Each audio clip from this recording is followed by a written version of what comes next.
Hey, George. Yes! Yes! Yes! Yes! Yes! Yes! So are you excited? Yes! Yes, we get to play this game. We've played this game. It is in me. It's in my eyes. It's in my soul. I love it. I love it so much. So I don't think people were expecting you to be this excited to play Zelda 2 again. I'm struggling to find a way to not swear at you right now. I don't feel that I've really played this one too close to the chest about wanting to play it. Nah, we don't have to do that whole thing. We played Link to the Past. We played Link to the Past. It's so good. I mean, like, spoiler warning. It's so good. It's so good. Yeah, I think this is, if we ever made it into the era of like 64 games and like PS1 games, this is, like nobody needs to be told that Super Mario 64 was a good game, right? Nobody's shockingly or like with bated breath waiting our hot take on whether or not Link to the Past was in fact a good game. Like, guess what, y'all? It's good. It's good. Yeah, it's good. No, it's really good, and I'm excited. Music, shortest episode ever. The curtain falls. No, and actually, I'm interested to hear your nostalgia goggles experience for this because I have a very distinct one because it actually, in an odd way, like I got a life lesson out of my first time playing this. So, but I want to hear yours too. Mine are going to be way less exciting because I'm fairly positive I didn't own this game. So I think I've mentioned my friend Brian before, right? And like him and I like swapped a lot of games back and forth. So a lot of the games I played at this time in my life were actually his that he would just let me borrow for essentially as long as I wanted because his parents showed affection to him by buying him video games. So it was like Napster before Napster was a thing. Yeah, pretty much. Like he was my. It was like everybody, tried to have the friend who like had more toys than they had time to play with them. And he was really generous with his stuff, which was very, very nice of him because he would just be like, oh yeah, I've got, 5 games I haven't even touched yet. Like if you want to play Link to the Past again, like go for it. So I actually don't think I owned this game. I think I just had his copy at my house so much that it felt like I owned it. But I do not remember a time when I was a lad ever wanting for this game. Like if I was like, oh man, I could go for Link to the Past. It was always like, oh, here it is. Oh my God.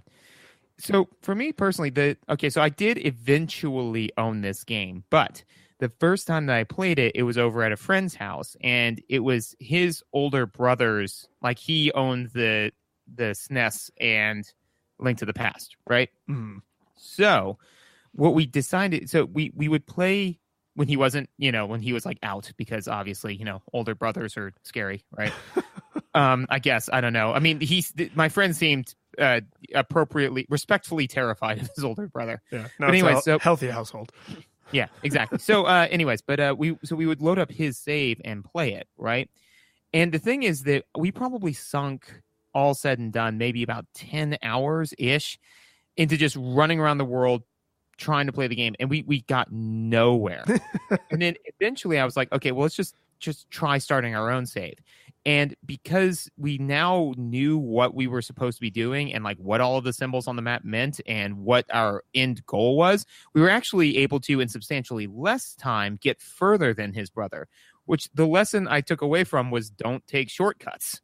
Like that's how I remember learning that lesson, is that, like taking somebody else's work and pawning it off as your own eventually robs you of the experience of having done the work, and like this game taught me that in a really bizarre way, but it totally did. And then of course, later on I got a SNES at my father's house and played this game into the ground to the point where when we were playing it, I'm really disappointed with the amount of brain space I have wasted, apparently still wasting on this game, because I knew as soon as I got into the overworld that I wanted to get the Zora's flippers, and I not only remembered where they were, that's disappointing. I remembered how much they cost. 500 rupees? 500 rupees. And yeah. I knew that before even going there. I'm like, well, I need to get 500 rupees. I'm like, why do I know that?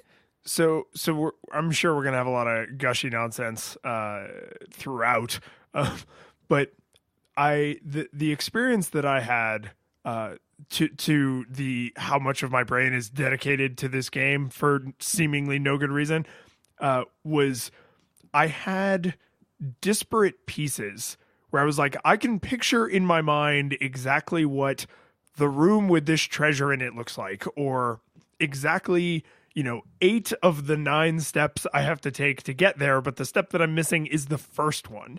And it was kind of like, and this may be among the most terrible references I've pulled yet on the show, but it was kind of like in The Notebook, where she has her entire life with him, like, stored in her brain, but through the terrible and inexorable march of time has lost her ability to, like, access those memories. My point is, some of my playthrough, you happened to be in my house, which was weird because I don't recall inviting you over or letting you in. You were like, here. No, actually, I vaguely remember just kind of like walking up to your house, knocking on the door, your wife graciously letting me in, assuming that she knew that I was supposed to be there. Yeah. Nope, no idea. You know what? I was thinking maybe you're like a childhood urban legend where, like, if I stare into a mirror and say "Link to the Past" 5 times in the dark, like in the darkened bathroom, that you just like appear behind me and you're like, it's 500 rupees, and then you just disappear. Like whatever Zelda question I was thinking of, like I just say "Link to the Past" 5 times but that's essentially what that experience was like. Is I would be stuck on something and would be like, oh, I need to, and you would be like, it's over there, it's in that corner of the map. I'm like, oh right, because then you start there and then B, C, D, E, F, H, I, and like I could fill in the whole rest of it, but right. Like there was just like 4 or 5 little things where I was like missing that first little step. And so I had all of the joy of grappling with why is so much of my brain dedicated to the minutia of this game, and then I got to pair that with the joy of almost learning the game again because I had like lost little bits of it. It's a weird experience to be glad you forgot something you also are glad you remembered well. Well, it's to me, it's kind of like the equivalent of like hopping on the Amazon when you're really tired or drunk and buying something, and then like all of a sudden it shows up at your house like 2 days later and you're like, oh, right. And then you get like that, like excitement again, it's kind of like that, where all of a sudden you're just kind of like, oh yeah, I get this like whatever it is. Yeah. But yeah, no, I remember one of the stories of our playthrough of this was like, you went into a cave and you were like, what's this altar for again? I'm like, oh yeah, that's where you get, double magic power. And I was like, dude, you gotta go get the magic dust. And you're like, ah, yes. And you got the magic dust. And then there are like 4 or 5 other things, but never double backed to get the double magic power. And I was just like, why didn't you do that? And you're like, oh, those 2 things were related. Like, I thought that you were just telling me random stuff to do. I'm like, no, those 2 things were related. I remember it because you were in the middle of walking down the hallway. It was filled with spikes and you needed so many spikes. And you needed that magic because you had gotten through the area with all the spikes, right? But you were now bingo magic, right? And like just staring back down the infinite hallway, like, how am I going to get out of this? I'm like, I mean, you're going to die, but it's okay. Yeah. Sure, no, I had a couple fairies. I made it. Yep. Yeah. No, and that entire exchange was like what I remember fondly about 4th grade to like 7th grade was sitting in my house playing a game that is, for all intents and purposes, a single player game, but with like my best friend there and like us talking about the game. Like, yes, I will never forget having a bunch of sticky notes up on Brian's wall when we were trying to get the Casey or whatever it's called, the super bat in Earthbound. So the best weapon in the game, you have one and only one opportunity to get it. And it is a 1 in 256 chance that when you beat this boss, he will drop this weapon. And so we just started keeping count of how many times we killed the boss, and like we were playing until way into the night and just making hash marks on sticky notes like prisoners. Yes, exactly, like prisoners. But it was like, it's the kind of thing that as an 11-year-old you remember incredibly fondly. And like, Yes. I was sitting on the floor, controller in hand, you were on the couch behind me, you're like, dude, you were supposed to go back and get the double magic power. And I was like, oh yeah. Oh no. It's like, oh man, we're out of Cinnamon Life cereal. Like this is why adults smoke pot, because they want to recapture that like kind of cloudy innocence of childhood. And really all they have to do is play games. Yeah, man. Just play games. Just that's it. But so top of the hour, man. Visuals. It's just stunning. I don't know, man. Like I could make a joke about like, oh no, they totally didn't hold up, whatever. But they're just amazing. I don't know. I will say for one thing, I forgot that Link had like pink hair. Yeah, he has pink hair. I definitely did not remember that at all until like I was playing. I was like, Yeah, so I mean, all right. Here's the thing about the pink hair. There is a technological reason that happened, and I've heard the story before. I can't remember exactly what it is, but he doesn't have pink hair because they were going in an edgy direction. Like, they did it for a specific weird color palette reason. Here's the thing. I was, I don't know, 24 before I like read like a blog post that was like, oh, funny things they had to do in the 16-bit era of gaming. Like, here's why, Link had pink hair. And I was like, what? Yeah, no.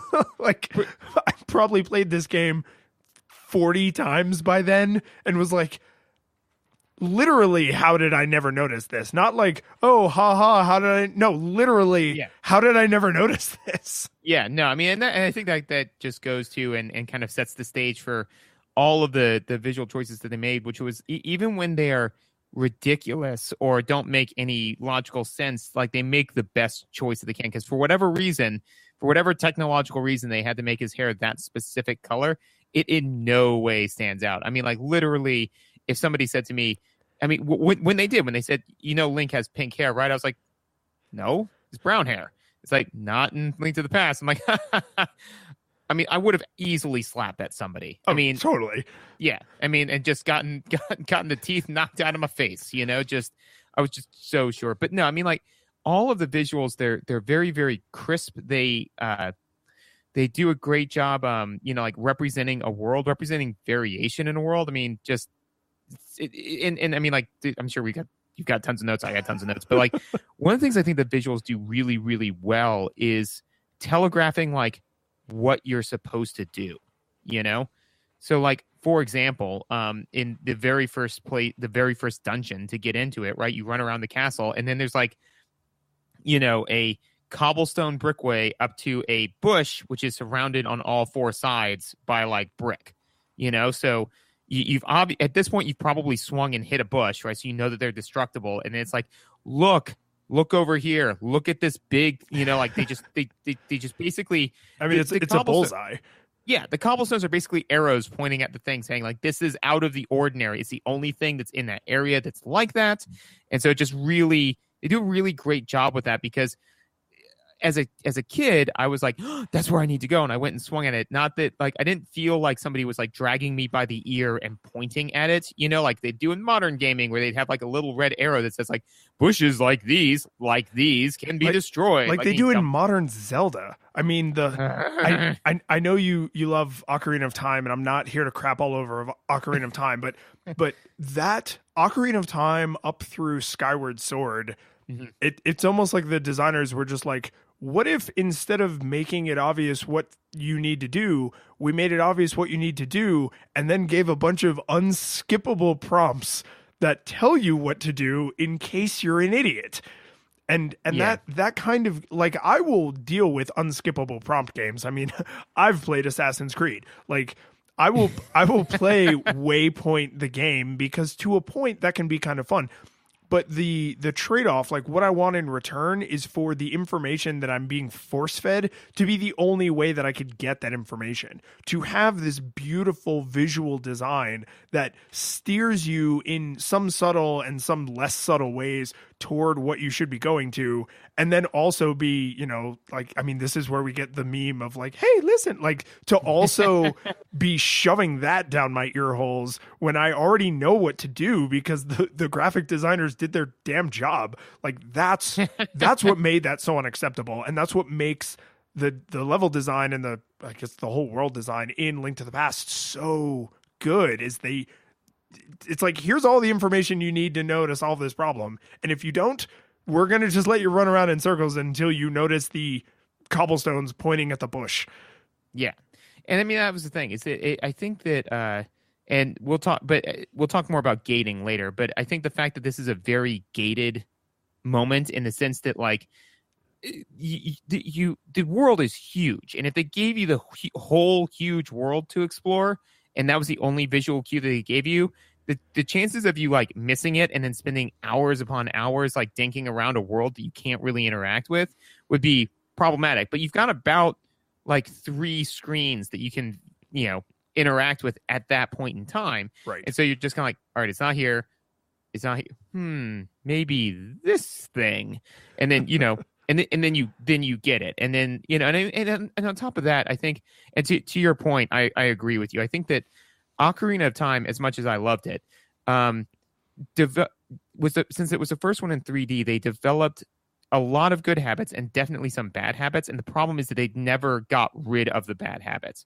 I think that they were afraid that now that it was a 3D world, that would be too much. And so therefore they couldn't rely entirely on the player's ability to like find these things on their own in this vast 3D world.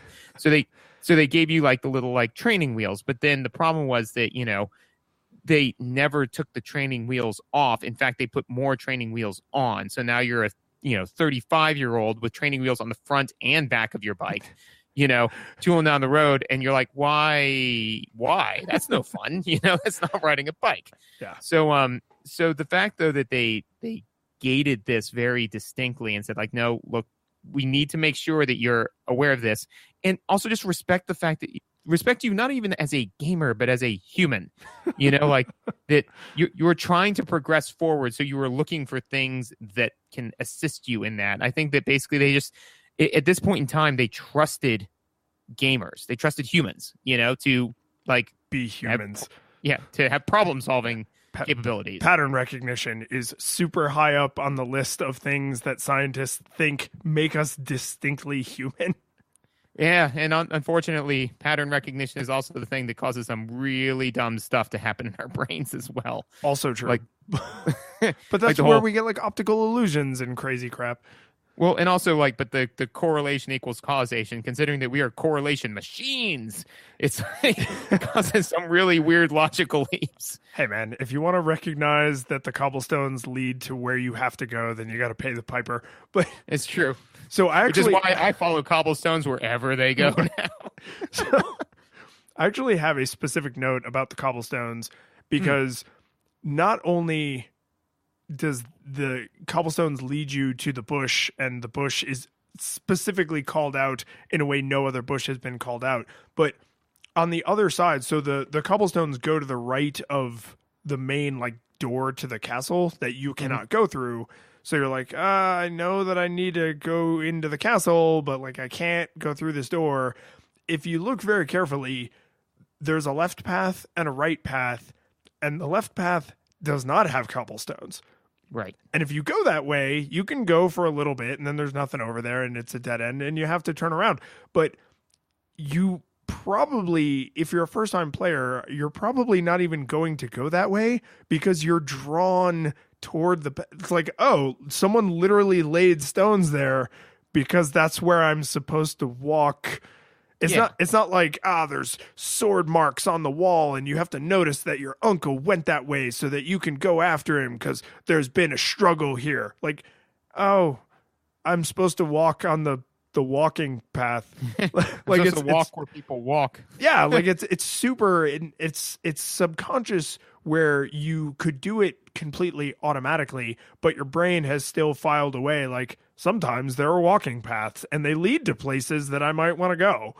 Yes. And I mean, these are kinds of tricks that I don't think, I think they were relatively canonized in 2D at the time when this came out. But like, there are tons of little tricks that game devs can do to like reliably draw a player in a direction, you know, like one of the ones that they use the most often in modern gaming is light, you know, like we tend to head towards light, you know, so like if you know, like put somebody in an area and then there's like a light off in the distance, they'll head in that direction. But yeah, I mean, and again, you know, if the question is, are 100% of people going to follow the cobblestones and get to the answer first time right away? No. And I think that that's some of the problem with modern games, is that that's what people are trying to do. They're trying to say like, well, everybody has to get the solution right away. It's like, no, what you need to do is you need to create a situation where some people will get it right away. More people will get it on the second try, third try, so on and so forth. And you're always going to have outliers for some people that just don't get it at all. But the more that you like lower the bar, the less challenging, the less you feel like you're playing a game, the more you feel like you're just being led around on a leash, as per modern Zeldas like Skyward Sword, which I was happy enough to never have played. Well, I mean, the modern Final Fantasies is where I learned the term hallway simulator, because because there are beautiful visuals in all directions. Like the background is lovingly rendered, and the foreground is lovingly rendered, and the characters are lovingly rendered. And if you actually look at the map, because all the modern Final Fantasies give you like a HUD style map that's just on the screen all the damn time, you can literally see the path that you're walking on, even though it's in like this lush forest. It could just be like between two office buildings, or like I'm in Frank's office and I need to go to Mary's office, and this is the hall, what the hall looks like. So it's, you have this feeling of being able to go anywhere and do anything. And as long as you never actually indulge that feeling, then you can continue to, it's almost like as long as you have absolutely no follow-up questions. Yeah, it's almost like people who engage in like the worst kinds of tourism, where they like go to they're like from a rich country and they go to like an impoverished country, and they're like, oh, I really learned what it was like to be, you know, in such a terrible part of the world. And it's like, no, you didn't. Like no more than you learn what it's like to live in Mexico by going on the Mexico ride at Epcot. Like that's not what being able to explore the world is like. And The Legend of Zelda only has these narrow hallways, or Link to the Past only has these narrow hallways for like literally this first dungeon. Like there's only, I think, the 3 screens or whatever to get into the first dungeon. And then you go through the first dungeon, and then you just have the whole world, and you can just wander anywhere and die and do whatever you want. Well, now, interestingly, so I mean, this is a little bit more into mechanics, but one of the things that is that I found is that the thing is that it absolutely feels that way. But the thing is that you like actually unlock only about, if you include, okay, so if you say like that the light world is half of the world, right? So then you actually only unlock about 30% of it, because there are totally areas that you can't get to until like you get like the Titan's Mitt or something like that, you know? That's true, but you don't know that you can't go all the way to the bottom left corner of the map until you get about 40% of the way. And you don't know that you can't go all the way up to certain parts of where there's water until you get like 40 to 60% of the way. So it's true that the actual entire map is not accessible to you, but I don't know. It's like the entire map is accessible to you, but you don't have the right equipment. As opposed to you trying to go left and the game being like, Link, it's not time to go left. Because I mean, there are totally games that do that, where it's like, oh, we need to go to town, and town's over here, but I'm going to go over this other way first. And the game is like, but don't we need to go to town? And it's like, yeah. I'll get there when I'm friggin' ready. You're a video game. Time doesn't happen here. Yeah, don't tell me what to do. But I agree completely. And the only reason why I bring it up is because I think that puts the game into manageable chunks. Because if all of a sudden, like, the whole, to me, like, if the whole game was suddenly like available to you, then it would actually make you much more likely to just kind of like touch on everything on like a surface level, whereas, you kind of get to this area and you're like, all right, I can't get there, but there's clearly stuff going on over there. I want to get over there. So I'm going to go like look around in this area. And then like you explore in the areas that you can't explore, and you find the means by which to get to these other areas, which like feel rewarding because they are not narratively locked away from you. They are mechanically locked away from you. You, the player, do not have the ability to get to those areas yet, as opposed to saying like the game saying like, well, like you said, with the hallway simulator where it's you're in this giant virtual hallway, and the game just basically is saying you can't go in all these other directions because the story is driving you in this direction. It's like no, you can absolutely go there when you the player are powerful enough to get there, and you will be. Just give it some time, like find the things you need to get there. Well, and to kind of circle this back on visuals a little bit is I like your point that you want to go, up in Death Mountain, or you want to go swimming, or you want to go like into the desert, which is blocked off by like the rocks with the Titan Mitt, and like I want to go do these things. How am I going to remember all this? And this is where the visuals, I think, play a really strong role, because if the world was large enough that the environment ever made sense in a video game, the world would be way too big, and you would just fast travel everywhere, and it would be boring.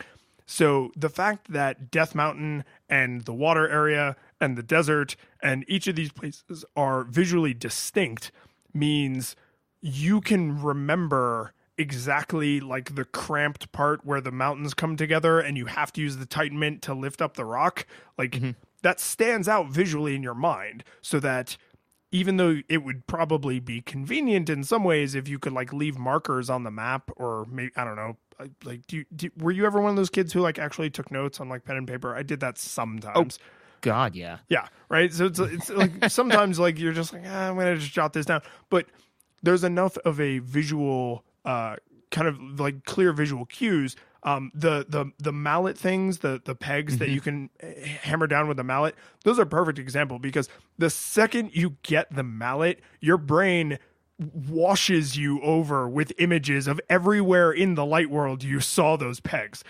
Yep. And you're like, I remember every peg I have ever seen in my life, and I must go hammer them all. Hammer all the pegs. Now, yes, let us talk for a moment of visual affordances, because this game has them in abundance. So, like, for example, let's just go to a good old nice one, like the Titans Mitt, right? So basically, like the first time, so you're Link, you go around, you pick up some pots, you break them because you're a jerk. And pots. That's super fun, right? And then you go outside and you're like, what's even more fun than breaking pots? Bashing people over the heads with stones. Which, real fast, quick tangent, stones are more powerful than the Master Sword, which kind of makes sense, because you're taking these huge stones and just bludgeoning people to death with them, because that's a thing. Yeah, well, I think thrown objects all have the exact same damage, because there's a lot of dungeons with pots in them, and I can't tell you how many enemies I made a point to only fight with pots until I got the more powerful versions of the sword, because I was like, man, I don't want to fight this enemy. Ooh, a pot. And then I would just murder him with a pot. Yes. And then like thoroughly stand over him like, oh, you think you're so bad? Like, I'm just not like picturing like Link backlit, with like just like a new pot in hand and like an already broken pot like over an enemy. He's like, get up, please. No more pots. But anyway, so yes, you learn immediately pretty quickly that you can pick stuff up. Great. So then, you can pick up like these stones. That's pretty cool. And then there's like a big stone and you're like, oh man. And then you go to pick it up and you're like, can't pick that up. Maybe I can move it, push it, pull it, whatever. You try it. You just, sweat like crazy, can't do it. You're like, whatever. And then you get the Titan's Mitt and it goes like, hey, this makes you a lot stronger. And you're like, pick up the big rocks, You know, I mean, that's literally like the thing is just like, oh, this gauntlet makes me stronger. The first thing I want to do is go find those big rocks, find all the things I couldn't pick up and try to pick them up, which is what you do. You go pick up those big rocks, and then you go try to pick up a dark rock, and it's like, nah, super psyched, dude, you're still not strong enough. And then you get the even more powerful ones. Like now you can pick up those big rocks, and you're like, oh my god, where were all of them? And like you said, like they all just come rushing back to you, except for like maybe like one or two that you might forget. Gotta go look for them. Those too. Yeah, but then it basically, like, to me, it what it does is it repaints the entire world, which is just delightful because every new item that you get, it makes you want to re-explore the entire world because you know, like, where you saw a couple of those like dark shaped rocks, but like, what about some of the maybe you're missing one, maybe you're not thinking of one. You go and you find it, and even if it just gives you a heart container, which isn't mechanically super incentivizing, it's a reward, and it's and the fact that anytime you get a new item, your brain can immediately say, like, this is a good way to make this item interact with the world is amazing. And they mostly do that through visual affordances. Yes. And that's why the few times the graphics completely fall down, I got like super angry. So here's a couple times the graphics completely fell down for me. In the when you're in the Dark World and you're getting all the crystal maidens, or you're freeing them, I guess. In the sixth one, which I'm gonna call Crystal Cave, in Crystal Cave 6, that's when you have to do like a lot of it's like a tall, thin one. You have to do a lot of like falling down holes. Yep. And no, that was rough. Yeah, and I don't remember if you were here or if you and I were just talking when I was in there. I think we were just talking. But I was like, I know how this puzzle is solved because the solution to the puzzle is obvious. I am up above the thing I need to fall down to, but I don't see a place for me to fall down. So in Link to the Past, there's like this selective z-axis where sometimes you're up above stuff and sometimes you're on the same level as it, but more or less it's mostly flat, right? But you can go up and down stairs and you can fall down some holes, and some of those holes lead you to places that is the only way to get there, and there are puzzles you have to solve by falling down holes. And the way the game communicates to you that a hole is safe for you to fall in is there's like a texture which is supposed to be like the ground, like the floor below. And in Crystal Cave 6, for some reason, there's a hole you have to jump in that does not have that texture, and that pissed me off because the entire game, right? Like, this is the third to last dungeon, right? The entire game up until this point has been, as far as I can recall, 100% consistent. Holes with this texture are safe. Holes without this texture kill you or hurt you.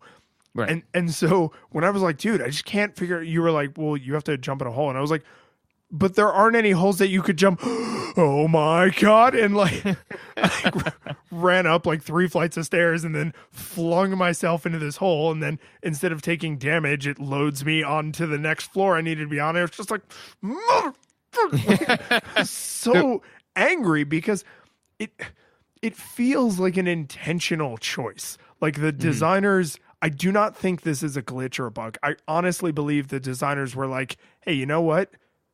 We're going to make one hole in the game you have to jump in that does not look like it's the kind of hole that's safe to jump in. And I think part of the reason they could get away with that is because presumably by this point in the game, you have so much health that throwing yourself into the hole would only knock you down half a heart. And it's like, you know what? Just try it. You've tried everything else. Just die. You could just die. Or die. Yeah. And yeah, I mean, honestly, I think that the only possible excuse, because first of all, I was in your house when you said that, because I was like, I remember being like, you gotta go in that hole, and you were like, what? And I was like, no, I know. Like, but no, I mean, like, I can't think of a good excuse for it other than the fact that, like, the only excuse I could think is that it would be too easy, you know, because like you said, like, you've seen so many holes with the textures in it that, like, you just would have walked into the room, seen a hole with the texture in it, and then just immediately dropped down into it, and then like and then solved the puzzle. But if the puzzle's too easy, make a more difficult puzzle that still follows the same rules. And that is why it feels a little bit cheap, but they do it that one and only one time in a game that is otherwise full of masterfully designed puzzles that I have virtually no complaints about. So I'm like, well, it's a really small room. There is literally nothing else to do or try. So, okay, I guess like this is probably intentional that they took the texture away. Like I'll make my peace with it. But it's the clean white wall with a single, red spot on it. Like you can't help but notice it. Yeah. And so, while we're talking not about visuals that fell flat for us, but I do want to touch on just how each of the dungeons has a completely unique feel to it, Like, yeah, we've come a long way since the days of Zelda 1 that was like, what if all the same textures but a slightly different shade of green or brown? And I mean, it was a way more limited system, but it's nice the amount of thought they put into these visuals in the dungeons, the theming. Yes. No, all of the dungeons feel like unique and interesting, and they're super fun and enjoyable to like go through, because there's, the ice dungeon, and then, and so with that one, you're like, oh, I need the fire rod. And then, there's the like weird magic dungeon, and, there's the like the fire dungeon. But one of the ones that I love the most both because of the visuals and the mechanics behind it was I'm going to call it the undead one, which is where like there were all of the zombies and stuff, but it's the one in the Lost Woods where half of the dungeon is in the overworld. Oh, yes. That's the Dark World Lost Woods. Yeah. Yes. Yeah, Dark World Lost Woods. That dungeon is awesome because it's so rare, especially in Zelda games or in games like this, that you see them say like, yeah, but what if you didn't just like walk into the dungeon and it was all dungeon? Like, what if you had to go back in and out of like the real world, And I thought that was like really, really clever, because if you had to do that where you went back into the real world and then it really spanned, it was the entire expanse of the real world, that would be way too much. Yes. But like it basically what they did was they were like, here's the entrance to the dungeon, and it brings you back into the overworld, but in an area of the overworld you can really only access through the dungeon, So it really is just another floor in the dungeon, but by having the visuals of like, and the music and all that sort of stuff about being in the overworld, it really does make it feel like the dungeon's in harmony with the world. It makes it feel like it's a part of the world, not just like a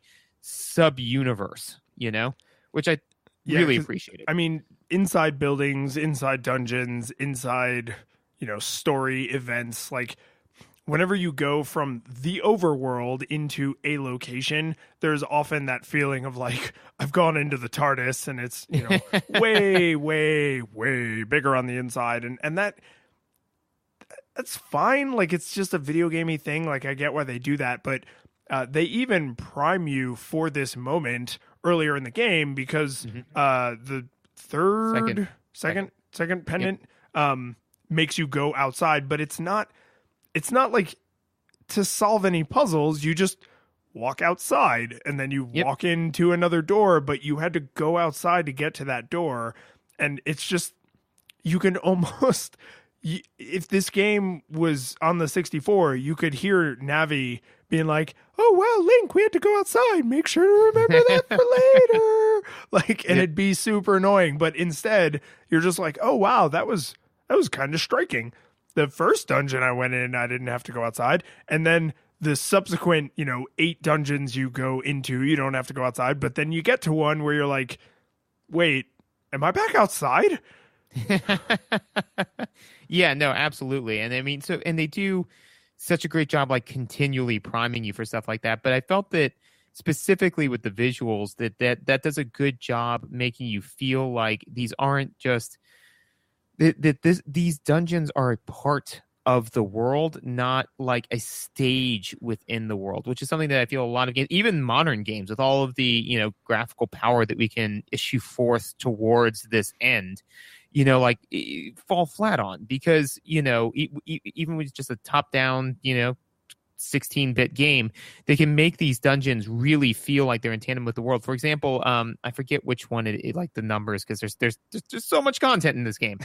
But the one where you have the false maiden, right?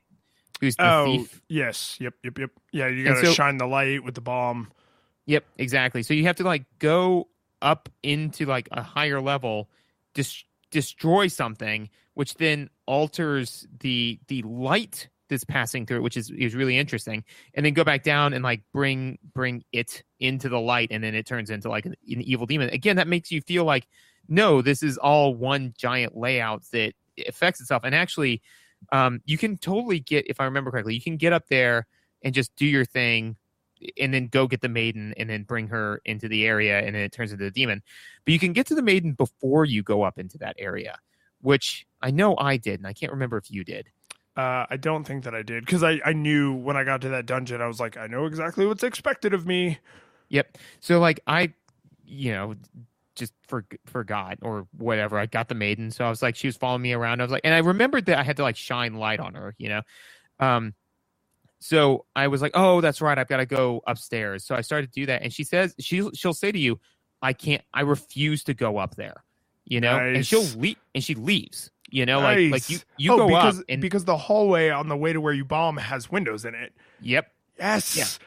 Yeah. So she goes like, no, I refuse to go up there, and you're like, I'm going up there. And so then you go up there, and she's just not with you anymore. You go collect her again, and it's just like, no, that's this nice little thing that like really fleshes out the world, Well, and sunlight is an incredibly simple but just really deeply humanly and powerful way to say, like, by the way, this building you're in, there is an outside. Like, yes, because there's windows and there's light coming in through the windows. So even though you can't open the window and climb out and you're in a specific part of the map, like, it's not anything ridiculous like that. But just saying, oh, you're in a building and the building has windows and light from outside because it's daytime is coming in through the windows, even that is enough to make it feel like you're not in a pocket dimension. You are in a building that's in the world. Exactly. Just like little things like that they do to really flesh out the world. And while we're talking, let's just talk about the amazing little tweaks they make between the light world and the dark world visually. Well, okay, so I'm glad you want to talk about this, because this is another one of the things that pissed me off. Like, really, on my list of like 3 things I don't like about the visuals in this entire game. Well, I don't like you, so it's okay. I mean, considering all of the stuff in this game, to have like 3 complaints for visuals is pretty... 3 too many. 3 too many, Lions. Hey, listen, go kill yourself. We're not friends anymore. Oh, man. Dude, how late would that have kept you up at night if just one time Navi said that, and then nowhere else in Ocarina did she ever say it again? Like, hey, kill yourself. You'd be like, what? Hey, listen. What? No, wait, what was the last thing? Hey, listen. No, what did you say before that? Like, was it what was the one after Ocarina? The one with the scary moon face? Majora's Mask. Thank you. So, The Legend of Zelda Scary Moon Face. There's an internet legend about a cursed cartridge, and like all this, like, the cartridge is supposed to be like haunted by a little girl. It's like, it's one of those things that no matter how old you are when you read it, it's a well written enough stupid story that you just kind of find yourself under a blanket with a flashlight. Yeah, right. Like, and this is exactly like that. Like, you can imagine who out of your friend group would have been at the lunch table insisting, swearing on their mother's grave that one time they were playing at like 3 a.m. And if you're in this certain part of the temple at this certain time of night, but not in the game, in real time, then you can get Navi to say, hey, listen, go kill yourself. And like, that's how those kinds of things start. And then the internet just made it a billion times worse. So here's what you do, right? Is you totally get like a little, doodad recorder, like even just, even a Bluetooth microphone, put it behind the speakers to the TV, record a Navi, like just like a good impersonation of Navi saying, hey, listen, go kill yourself, right? and then just convince your friend to play Ocarina of Time, and then just ping it at some point, like at like 2 a.m. This is a fairly expensive and sophisticated. I feel like it'd be easier to just hide it in his closet and then like throw something at him. Yeah, but that's the thing is then like that's the boo scare. This is the thing that sticks with you, But anyways, we digress. I like you're like, yeah, I really like my pranks to be more life ruining. Yeah, no. I mean, like, come on. I mean, anybody can jump out of the closet and say boo. Only a good prankster can make you question your meaning in the world. It's good, love it. So on Death Mountain, which is the first place you are when you see the Dark World, what was its name before Ganon screwed it up? Is it the Golden Land? Yes, that place. So you're on Death Mountain the first time you see the Dark World, and there's these little like boulder things, like tiny volcanoes. Yeah. And depending on if you're walking, I think side to side, the lava flows out of them normally. And if you're moving up and down, reverse that if I'm wrong. But if you're moving on one axis, it looks normal. If you're moving on the other axis, it like freaks out. Yeah. It goes like a million miles an hour. Yeah, it does. It actually, to me, it goes so fast. It looks like it's entering the volcano now. Yes, exactly. Yeah. No, that is in fact too legit to quit. But that being said, I don't know why, and this is definitely this is 100% nostalgia goggles.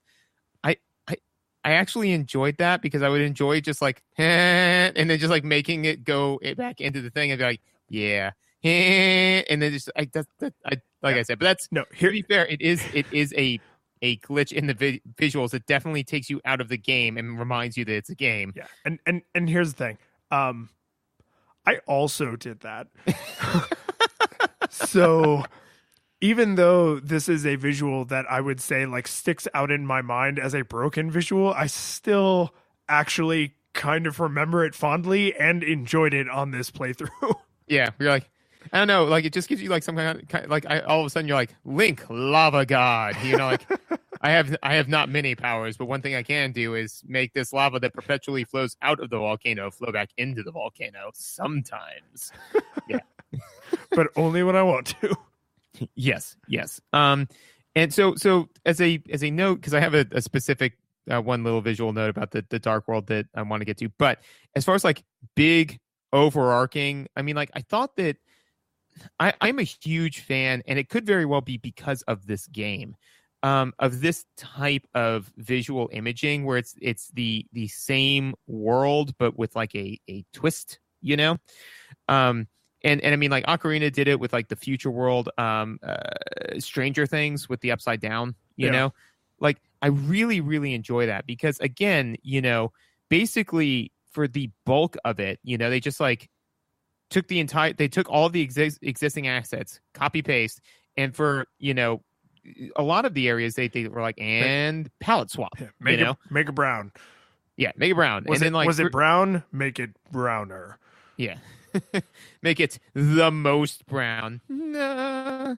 But I mean, and for a lot of the, but then, so like I said, for vast swaths, it's like that. But then there are other areas where they're completely different, So it really makes it feel like fun and enjoyable to explore the two worlds, especially when I think it's temple number 3 or 4, but the water temple, the start of the hateful water temples.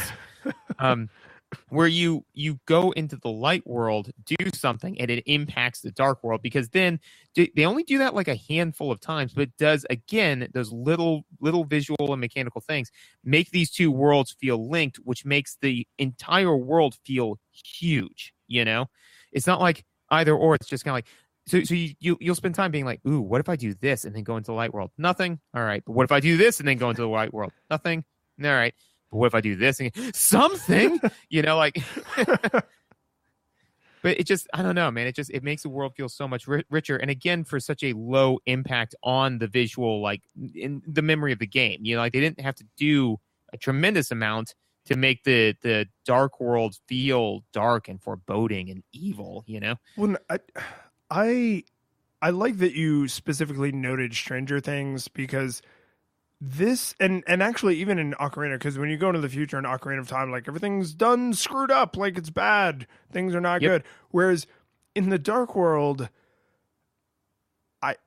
I would suppose maybe the visual designers were like, oh, this is like the dark and evil world, but I don't really feel like it is because the only thing in the Dark World that is evil and hateful is Ganon.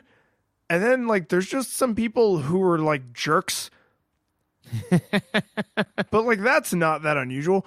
And what I'm really getting at here is the thing about the Dark World is it does not feel scary and evil and terrifying the way like the Upside Down does compared to like normal Earth in Stranger Things. The Dark World just feels like a less friendly, more hostile kind of it's like if the kingdom of Hyrule was like a lawless, like unfinished, hellscape, but there's still people living there.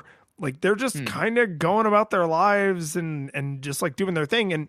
And I sort of like that because it's not like, oh, we have to destroy the Dark World and kill everyone in it. It's almost like we have to save the Dark World and everyone in it. Like there are people here. Well, and that's actually like the goal, the quest is that, it's just kind of like Ganon turns this place awful by virtue of being Ganon.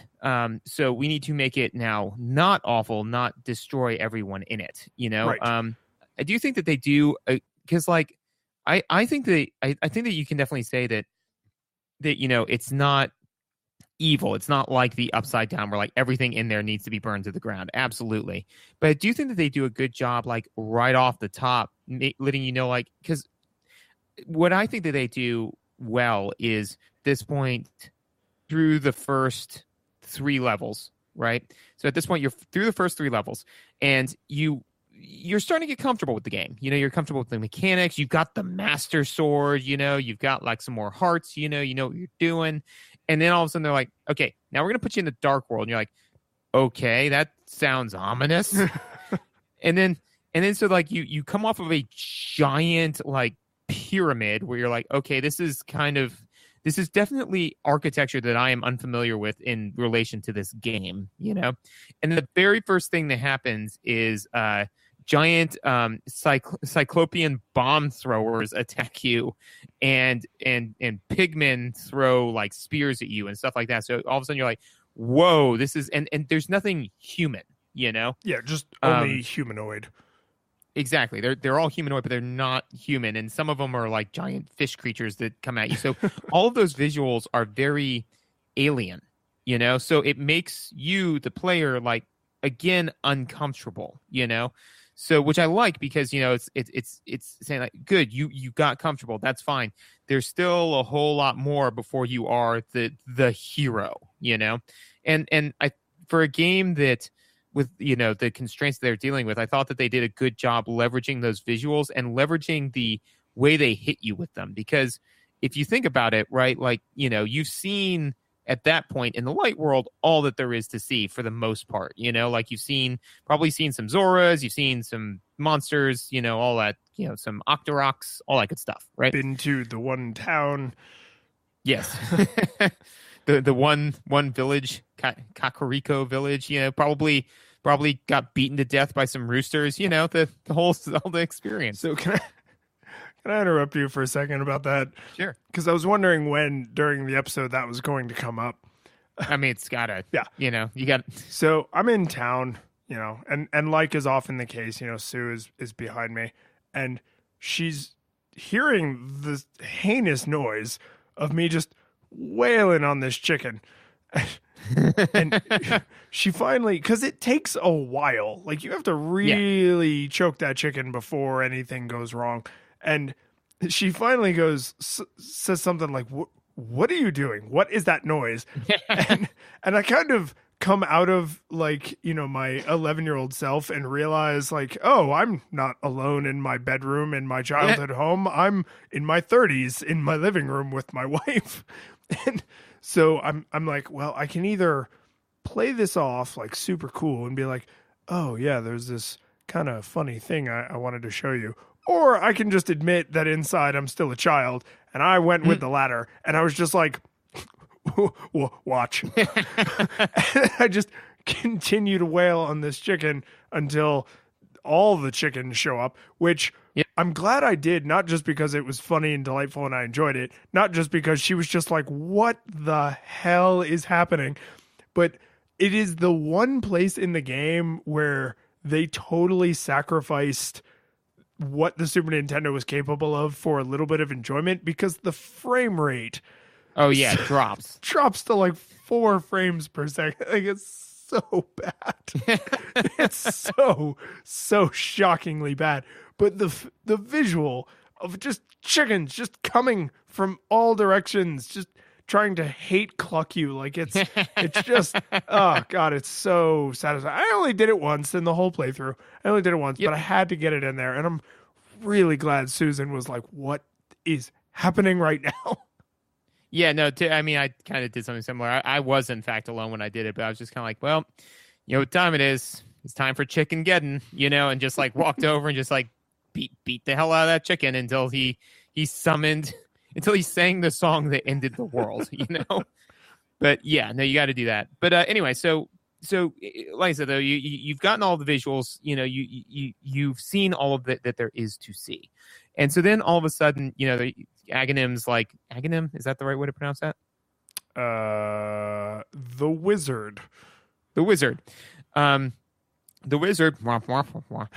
He's like, to the dark world with you. And so you get kicked there, and then like you're immediately smashed with like several bizarre visuals, like right in a row. Like I said, like giant pyramid, and then 3 new enemy types are all in that area, right? And there actually aren't that many more enemy types that you deal with, right?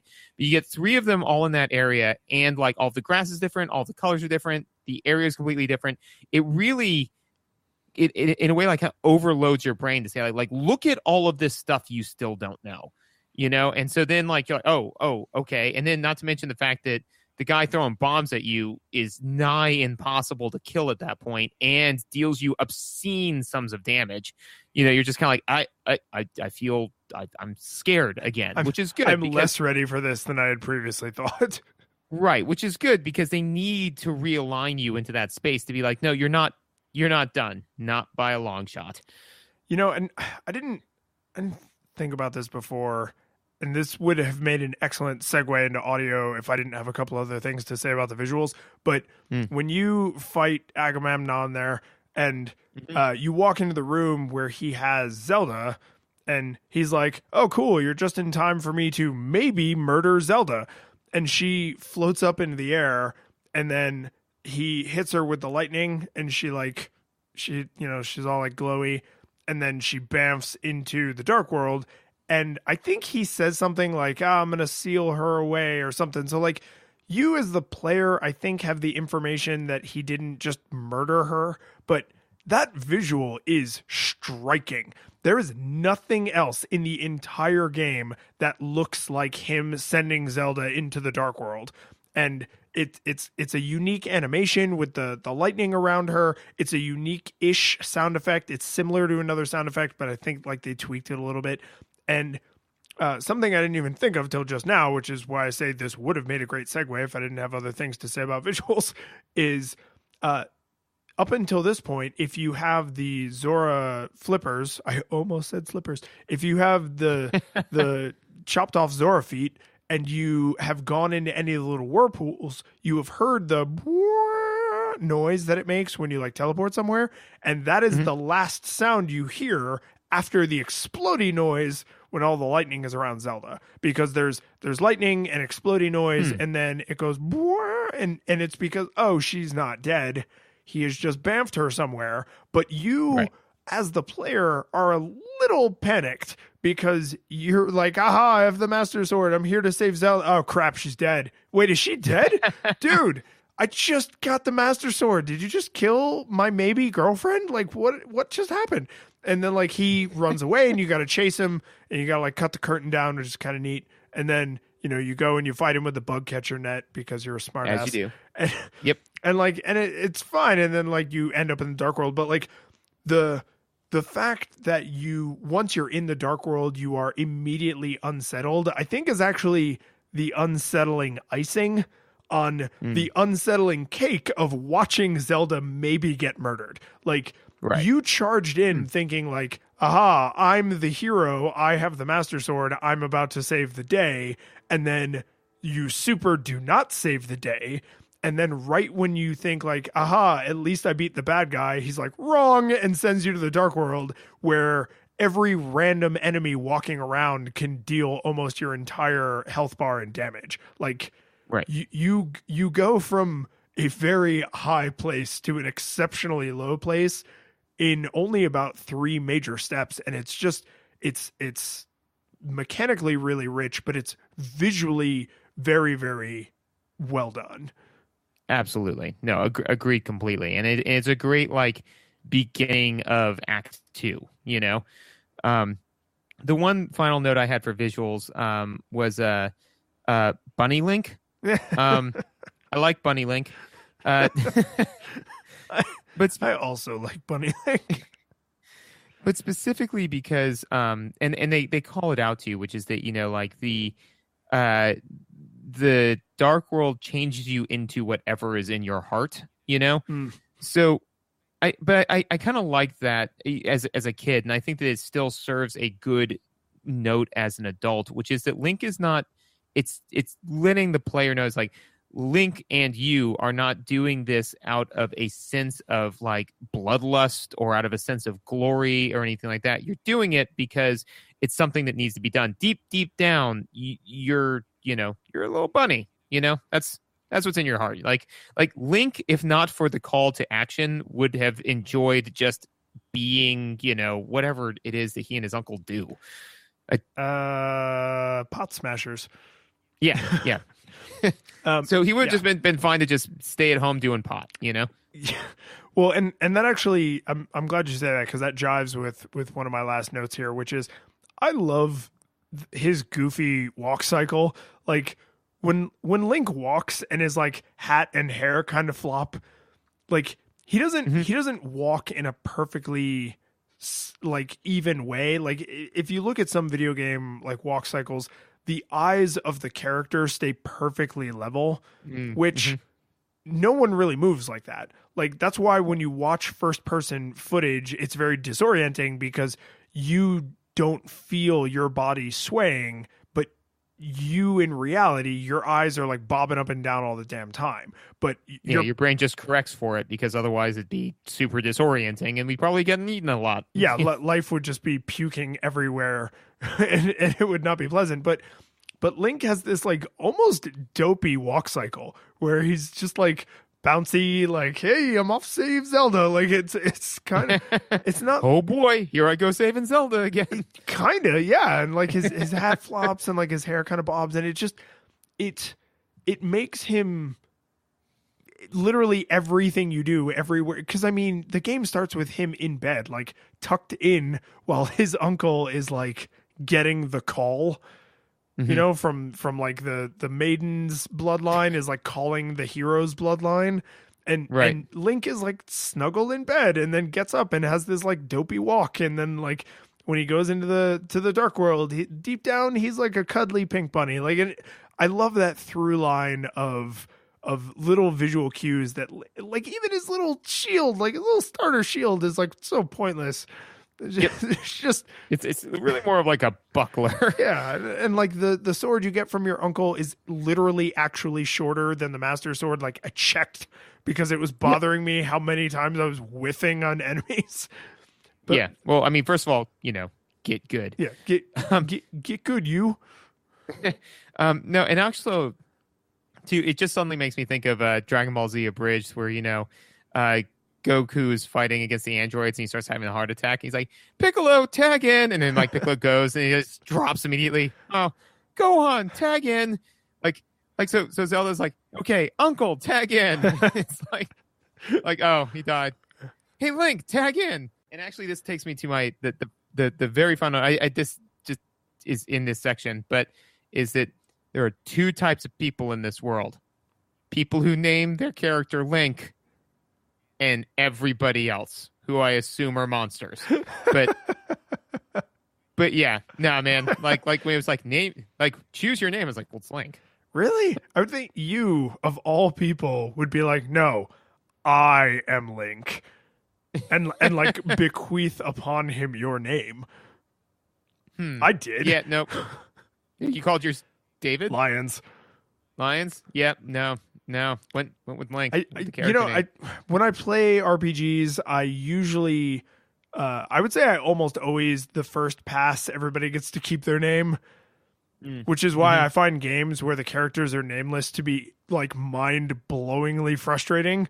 Because I'm like, I don't know who you are yet. I don't know which one of my friends to name you after. Don't do this to me. Like, but then after you've played the game several times, you're like, this warrior is just like my friend Jane, and this magic user is just like Bill, and whatever. Or like it's like, oh, this is the asshole who betrays you. I'm gonna name him after the asshole who betrayed me. Like, so I can enjoy stabbing him.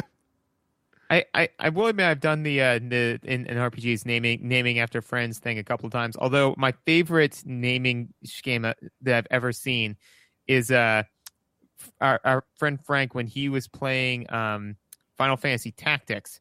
He started the game. He got all the like nondescript characters, right? He kept them through the entire game, made them all like 99th level monks, named them after DBZ characters. Oh, I remember that. Yeah. Good job, Frank. Right. It's like a lot of work, but worth it. Yeah, like totally worth it. Frank is to Final Fantasy Tactics as someone who is dangerously addicted to heroin is to heroin. So I'm sure that every single second he spent getting those nameless losers up to level 99 when he had people like Orlando just sitting on the bench doing nothing. Yeah. He probably loved every second of it. Oh yeah. So I do have one other quick thing I wanted to kind of ask you about with the visuals, because these graphics are the kind, and I said this exact same thing about Super Mario World, like these are the kind of graphics that people think about when they think fondly about pixel art. Yes. So like, absolutely, I could write a friggin' PhD thesis about how much I just enjoy the way the items look, right? Like it's just the treasure chests and the trees and like it's just all great. But there's something that I noticed on this playthrough that I'm fairly confident I never noticed before. And to discuss this, I have to ask you an important question. When you were a kid, your Super Nintendo controller, did you have a Super Nintendo style, or did you have a Super Famicom style? Super Nintendo style. With the purple buttons? Yes. Okay. So I had one of each. I had the one that came with the Super Nintendo, but then I also had an aftermarket one that was made to look like the Japanese ones. I didn't know that that's what it looked like as a kid, but now looking back, I'm like, oh, it had the same, the 4 bright colors of the Super Famicom buttons. Well, here's the thing. When you pause the game and the item screen comes down, the things you can equip, the outside of the box is green, like the Y button. And there's a big green Y in the corner of that box. And the things that you can use as like your ancillary crap, like that box on the menu screen is red, like the A button, which was red. And and I just I noticed that because I paused the game to turn and say something to Susan, and then I turned to look back to her, or to look back at the screen, and I had to reach down and pick the controller up off the floor, and I was like, wait, there's a big Y on the menu and an A, and that box is green, and this button is green, and that box is red, and this button is what? How did I never notice this? And this is, I mean, they wouldn't. There's no reason to localize this. What were they going to make it 2 shades of purple for stupid American kids? No, stupid American kids, you just didn't get the coolness that cool Japanese kids got. Like, but that is the kind of incredibly subtle attention to detail in throughout the game, but in this case specifically in the visuals, that I was just like, yes. Yeah. Like, this is thoughtful, because every single time I pause the game, I'm just subliminally being reminded, like, hey, all of these things, if you press Y, this thing happens. And all these things, if you press A, that thing happens. Just in case you were wondering, don't forget, because it's super important that you know what happens when you press these buttons. Okay, buddy, get out there and save the princess. Like, oh man, I loved it. Like, the second I noticed that, I just like pushed the controller aside and just notes into our shared doc. I was like, the world needs to know that I recognize this is happening. Yeah, no, I mean, like it just shows that in every way possible, they are trying to give you all of the tools that you need to overcome the obstacles they are putting in front of you. They are not trying to beat you. They are trying to give you what you need to beat them, which is the indicative of a good game developer and a good game. Okay, we got to start talking about sound at some point, and now seems like a good time. Sure. So sound, and as usual, my notes aren't super strong on sound, but I mean, all of this is just such iconic music, So I didn't really notice the music in this game. No, odd. No, kill yourself. hey, kill yourself. What? Wait, what was that? Oh, I was just asking what you thought about the music in this game. Oh. I thought I heard like a Navi thing. Weird. That won't keep me up at night. Anyways, so So I mean, overall, I mean, the music is just it's just fantastic. I thought that that there was a good difference between the music in like the overworld versus the music in dungeons, specifically also versus the overworld music in the dark world. I like that they because obviously, you've got the very iconic dun dun dun dun dun dun dun, for the overworld in the main area, right? In the light world, but then I like that they didn't keep that in the dark world, because in the light world you're supposed to be powerful and awesome. So I like that those two things were that they actually picked different music tracks for those. Wouldn't you say the music in the light world, overworld, like the the Zelda overture we all know and love, like, that's very empowering because it's very like uplifting and sweeping. The music in the dark world, overworld, is not depressing or sad. It's like militant. It's like, it's almost letting you know, like, there are people here, but they're not like friendly people, right? They're like, there are inhabitants of the dark world. It's not just a land of monsters, but there's like a might makes right kind of order to the dark world. And everything you see and experience conveys that. But before you have even taken your first step off the top of the pyramid, the music is, dun, dun, dun, dun, dun, dun, and it's very like kind of, and all the music in the dark world is like that. Well, and I think you make a very, very good point. I would actually say, like, instead of being, because it's not disempowering, it's not like a horror movie. I'd say even like the dungeons are closer to that, with that like kind of violin, kind of like, yes, that's way more scary, ominous. Right, scary, ominous. It's not that. You know what? It's actually probably closer to. It's like the Imperial Death March. Oh, you mean like Star Wars, like the Imperial March? Yes. Yeah, I don't think death is supposed to belong in there.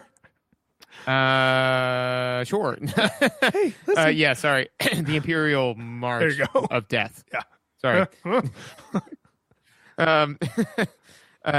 Anyway, but no, it's very, like, I agree. It's very, it sounds kind of like the music that you would expect in a propaganda documentary about like an evil nation, so it's kind of like saying, like, to me, it sells like you, it's not like inherently bad, but you are a unwanted guest in a foreign land, Yeah, like, I like that. Like this this is not your home, like the other place it's yeah. And actually that kind of sticks to it because like the overall theme is very much so like powerful, like this is like I you said it's very empowering, but then this one it's just kind of like, because that's your home, that's the world that you're used to. This isn't alien, but it's not yours. Yeah, so, and I mean it's oh god, it's just we've played a lot of games that had good music, and I just put an article in like my to read list that video game music is probably among some of the best music to listen to while you're working, because video game music is designed to be in the background and to help you focus without getting your attention. Like a lot of people listen to movie soundtracks for, I assume, very similar reasons, because it's good music. It doesn't have vocals, so you don't like catch yourself singing along or like trying to sing along.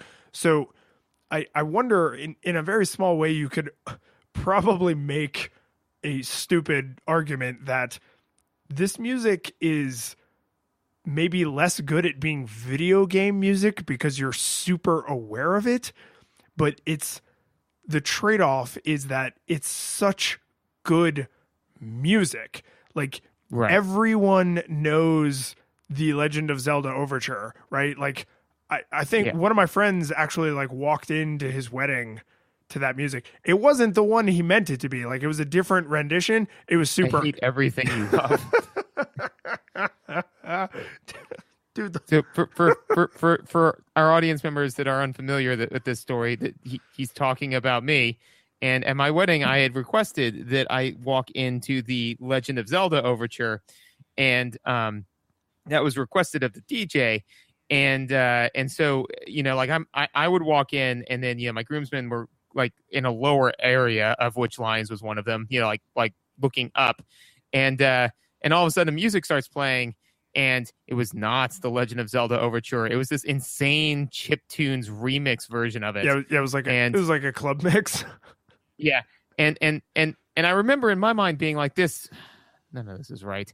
And Lions had a conversation with Frank, whereupon they said, or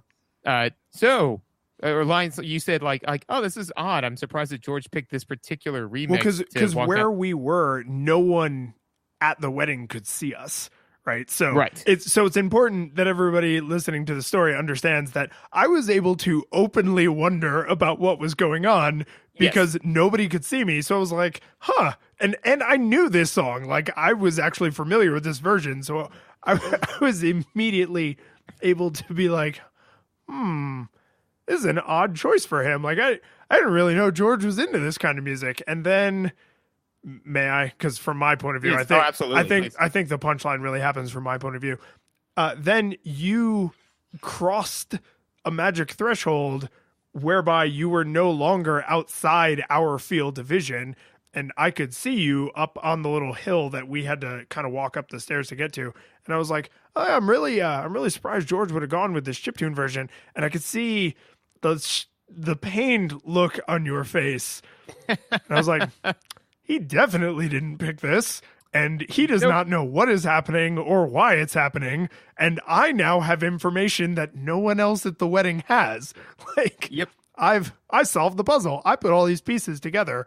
But to be fair, only I had the knowledge to make that happen. So I got this like little beautiful memory from your wedding that no one else under any circumstances could have possibly experienced. Like somehow all of those pieces just fell into place for me at your wedding. So thank you for that. Hey, no problem. No problem at all. But anyway, so yeah, music, just amazing, iconic. The sound effects, I thought, I mean, again, there's pretty much everything in this game is, done beautifully in service to the gameplay. I thought specifically there were just so many. First of all, like the sound effects are very satisfying. Like when you kill a bad guy, it's satisfying. When you hit a bad guy, it's satifying. But when you hit something you can't damage, it makes a really cool little like click noise. Like your sword like clicks off of it. Yes, yeah. Like when it's like, no, you didn't hit them, versus when you do hit them and you're like, yeah, got him. Feels good when I beat people with my sword. All that being said, though, one of the little nuances that they did where I was like, neat, is there's a very distinct little noise that's made when an enemy, specifically the soldiers, realize where you are and are now aggroed to you. Oh, the little run. It sounds it's like a grunt and then like a charging noise. Yeah, it's like kind of like a oh hey, like the Metal Gear Solid like over there. Yeah, I'm gonna go kill me some of that. Like it's that, but it is a distinct noise that way, and especially because if you're playing it on like a larger TV, right? You may be looking at like Link and what Link's dealing with, and the soldier that sees you may be actually outside of your visual range. So there were a couple of times when I was playing where I hear like ooh or whatever. It is. I mean, your impression of it is forcing me to like choke back laughter every time, but that really is kind of what it sounds like. It really is. Oh. Oh, it's and I mean that makes sense because you're just walking past like a building or whatever, and then some creep is like about to force himself on you, and he's like, "Ooh," and you're like, "Get away, creep, or I'll stab you to death with the master sword." Yeah, so all of that, but I thought that was like a nice little like audio cue to be like, "Hey, you have drawn attention. Someone is now aggro to you," and actually now that most of the bad guys have something like that, like even the crows, when all of a sudden like they get off their asses and like come to beat you up, right? They like make this like sudden fluttering noise, and then they'll dive bomb you, Yes, that's true. Actually, I'm impressed, man. Your ears are getting better because I'm aware of all those noises, but I did not put together the thing they're going out of their way to communicate, which is like, I'm gonna get you, right? Which, yep. I mean, you need that information, especially because there are not a lot of places where you're like overwhelmed, but every once in a while, there's like a handful of things all going on at the same time. And knowing that your problems are about to get worse because enemies are like entering the fray that were not previously in the fray, it's nice to have that with an auditory cue because there's a very good chance when you're being overwhelmed that the game has the majority of your visual attention already, right? Like you're trying to deal with this enemy or you're trying to avoid like a projectile from this enemy and hearing like, ooh, off in the distance, you're like, oh crap, like another guy is about to come in and friggin' ask for my number. Like, I don't want to deal with this. Yeah. And I think it's specifically, and I may be wrong on this because I'm chugging this map right now in my head, but it is specifically for bad guys that are initially like not in like either stationary or just not that aggro to directly to you, So for example, birds, the soldiers, some baddies in dungeons, things like that. But like for example, the what are they called? The Octoroks. Octoroks being a good example. But also the grasshopper things, whatever they're called. Oh yeah, the grasshopper things. Yes. Right. Yes. Thank you so much. That was going to bug me. But no, is they don't make that sound, but they never actually aggro to you. They are just throwing damage everywhere. Yeah. So I think that's again like a good distinction, because they're like, hey, this is something that you may not have been paying attention to. And it's now super important that you pay attention to it because it is coming for you, as opposed to just like, hey, there's this thing that's running around sowing random chaos. So it will probably enter your field of vision, sowing its random chaos before it directly hits you, And I think it's a smart choice to have like the bird make a bird noise when they aggro on you, and the knights make like a night noise when they aggro on you, and like for those enemies to each have a unique little noise, but then to not also have every single, like the Octoroks make a noise when they like fire the little rock out of their face, but they don't make like a, hey, I'm just walking around noise. And like the grasshopper things, I don't think they make any noise except when you hit them. So like it would be really annoying if your brain had to sort out the aggro enemy noise from just the constant noise that all enemies are making all the time. Like when we played Donkey Kong, I was dumbstruck by the fact that you make like a rubber squeaking noise with every single step you take, and it's like, and I know that was like a thing in the arcade era, and I'm super glad those days are behind us. But just imagine being on a screen with 4 or 5 enemies, and every single time any one of them moved at all, they made like the enemy moving noise. Like it'd be overwhelming, and it would just be like cacophonous and terrible. Yes, no, it would be absolutely maddening, and that's the thing is that none of the bad guys. The only time that there's really any sound effects sound is when it's something that like kind of needs your attention, and it fleshes out the world absolutely, but it doesn't like not everything that would necessarily make a sound makes a sound. It's only like, for example, your boots when you run, right? It makes that right. But you need that, right? Because especially because the visual for that is not super stark. Like you need something to, like when you press the A button to like know you hit the A button. Because even though you are like revving up a little bit, that's kind of a small visual, until you like get going. So yeah, I mean like things like that where they kind of like let you know, hey, this thing is happening, whatever it is. Also, too, one thing that I don't know why I found this so satisfying, but the Master Sword makes different sounds when you upgrade it. So each upgrade, it makes a different swinging noise? Yes. I think, does it get lower? It goes from like a whoosh to like a whoosh. Yeah. It's super satisfying. I don't know why I find that so satisfying, but it's just kind of like, I'm like, oh, yeah. Well, and so here's the thing. Again, like this is how just deeply ingrained polish can be, is until you said it makes a different noise each time, that hadn't occurred to me. But the second you said it, I was like, oh yeah, and it gets lower because it's like it's been tempered. It's like a hardier sword. Because your first sword is a friggin' butter knife, and I hate it. And then, but then by the time you have, is it Master Sword plus 3 power-ups? 2 power-ups. The Master Sword is the first power-up, right. And then you get it tempered by the brothers, and then you throw it into the magical fairy pond to get the final one. Yes. Okay. So so it goes like whoosh, whoosh, whoosh, whoosh, and it's like, and that last one, like when you have the gold Master Sword, is like, it's awesome. Like, like you feel it in the fact that you do way more damage, but you literally just hear it even when you're just chopping bushes down.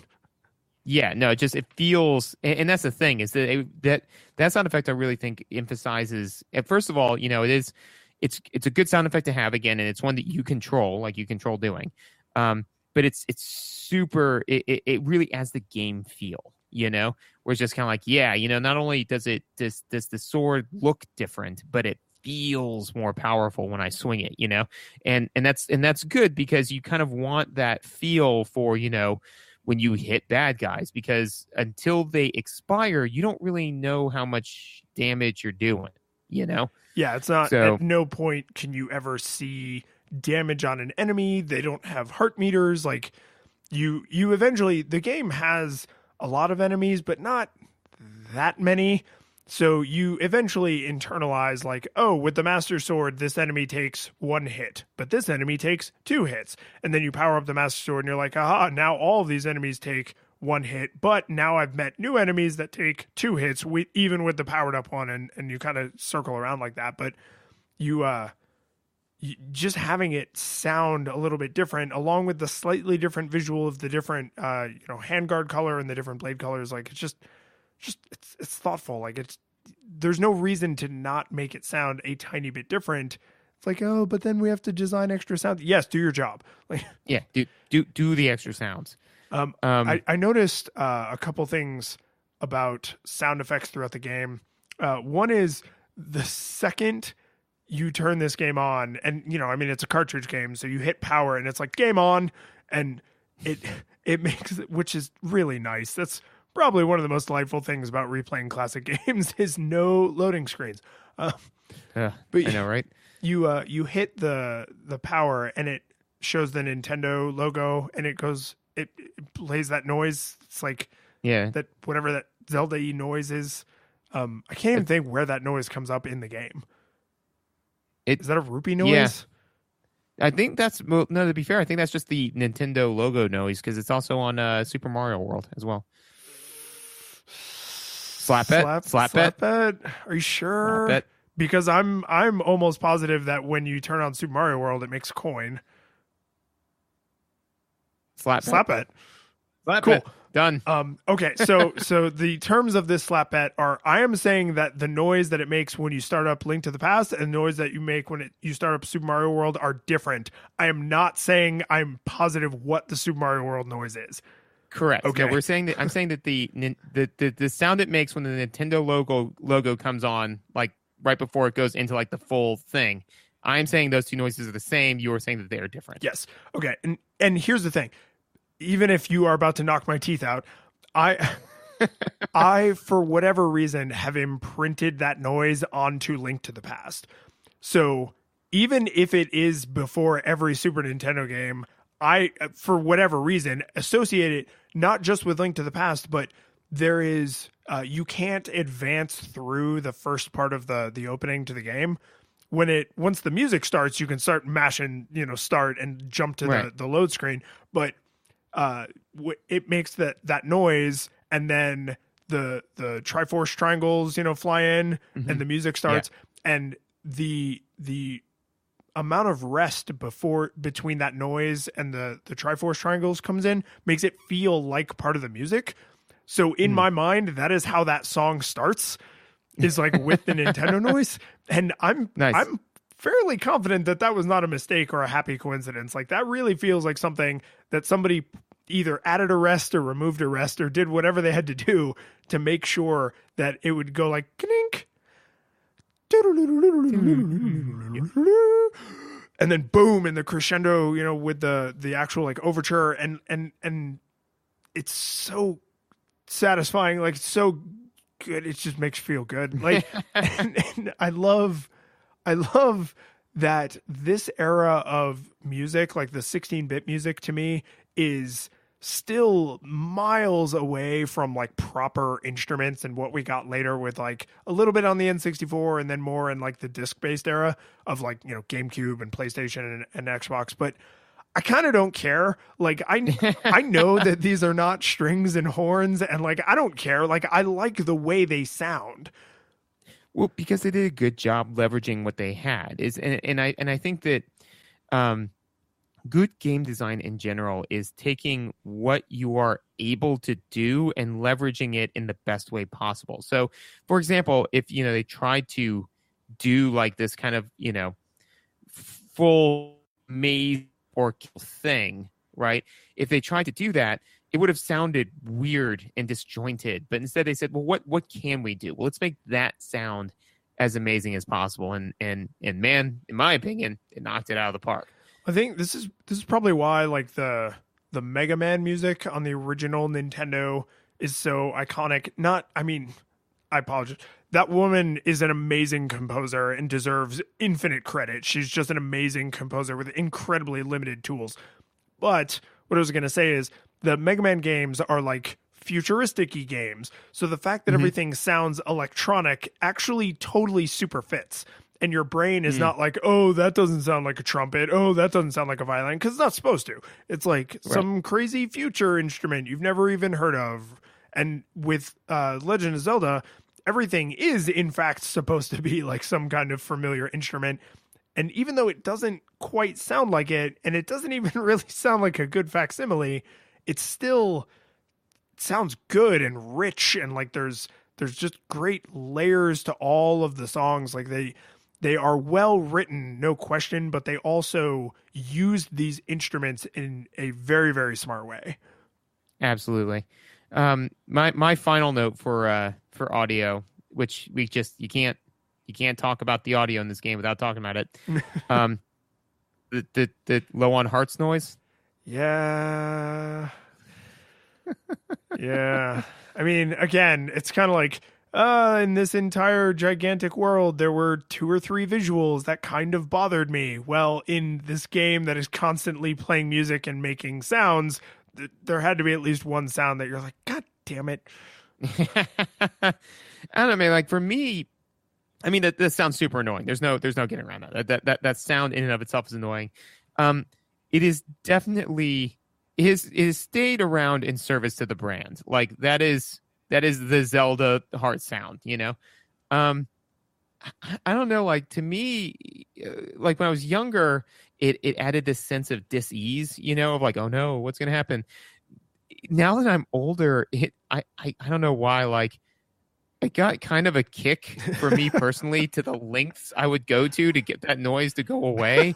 Like I definitely made some ill incentivized decisions just to make that thing go away. For example, things I have done to make the heart noise go away.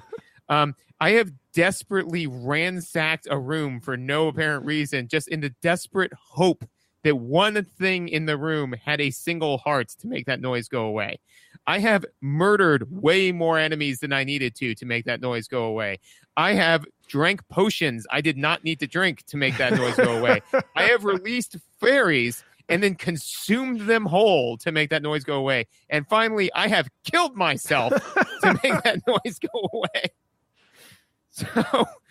So like I said, it's just kind of like I remember one point I had like half a heart left, and I was just kind of like, nope, and just threw myself into a cavern, you know, just to make it all end, and then I died. And I was like, thank God I'm dead because I couldn't take that noise anymore. Under the crippling pressure of the noise, Link tragically kills himself. Oh wait. Okay, so Edgar Allan Poe's poem, what was it with the Telltale Heart? Telltale Heart. Yes. No. That. So it's the Telltale Hearts. Yeah, no. But it's that. But instead of him hearing the heart beating under the thing, it's just the noise. Like every time, like it goes like bump bump. It's like no, it's just beat it like that. I don't know, man. That do it. So I feel like I haven't said this in several episodes, but like that YouTube video's got to be out there, right? like surely someone else has taken like a famous, you know, animated version or TV acted version of the Telltale Heart and replaced the heartbeat with, I mean, come on, internet, like, come on. Well, how about this? You've got a Twitter account, so all of our listeners, if that exists, find it and direct message Lions and send it to us because I would love to watch that. Yeah. I'd watch that. No, I would totally watch that. I would let some of my YouTube Red money go to that. I don't have any choice, but yeah, how they spend your money. But yeah, that's. No, I'm with you on that, and I will actually the silver lining to going mad and killing yourself to escape the heart noise is the noise that it makes when you die, the thunk, like when you fall face first onto the pavement, face just totally eat it. That is actually a fairly pleasant, like kind of enjoyable auditory experience because it's the I don't think that noise is present anywhere else in the game.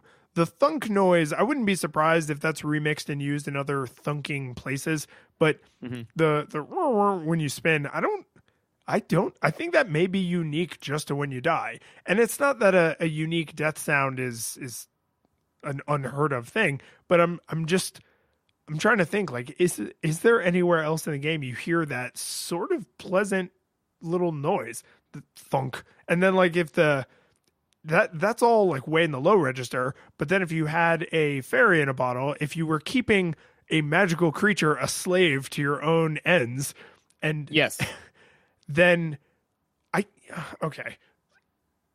Well, let me finish. so she comes out and her noise of like sprinkling fairy dust on you is like super high pitched, right?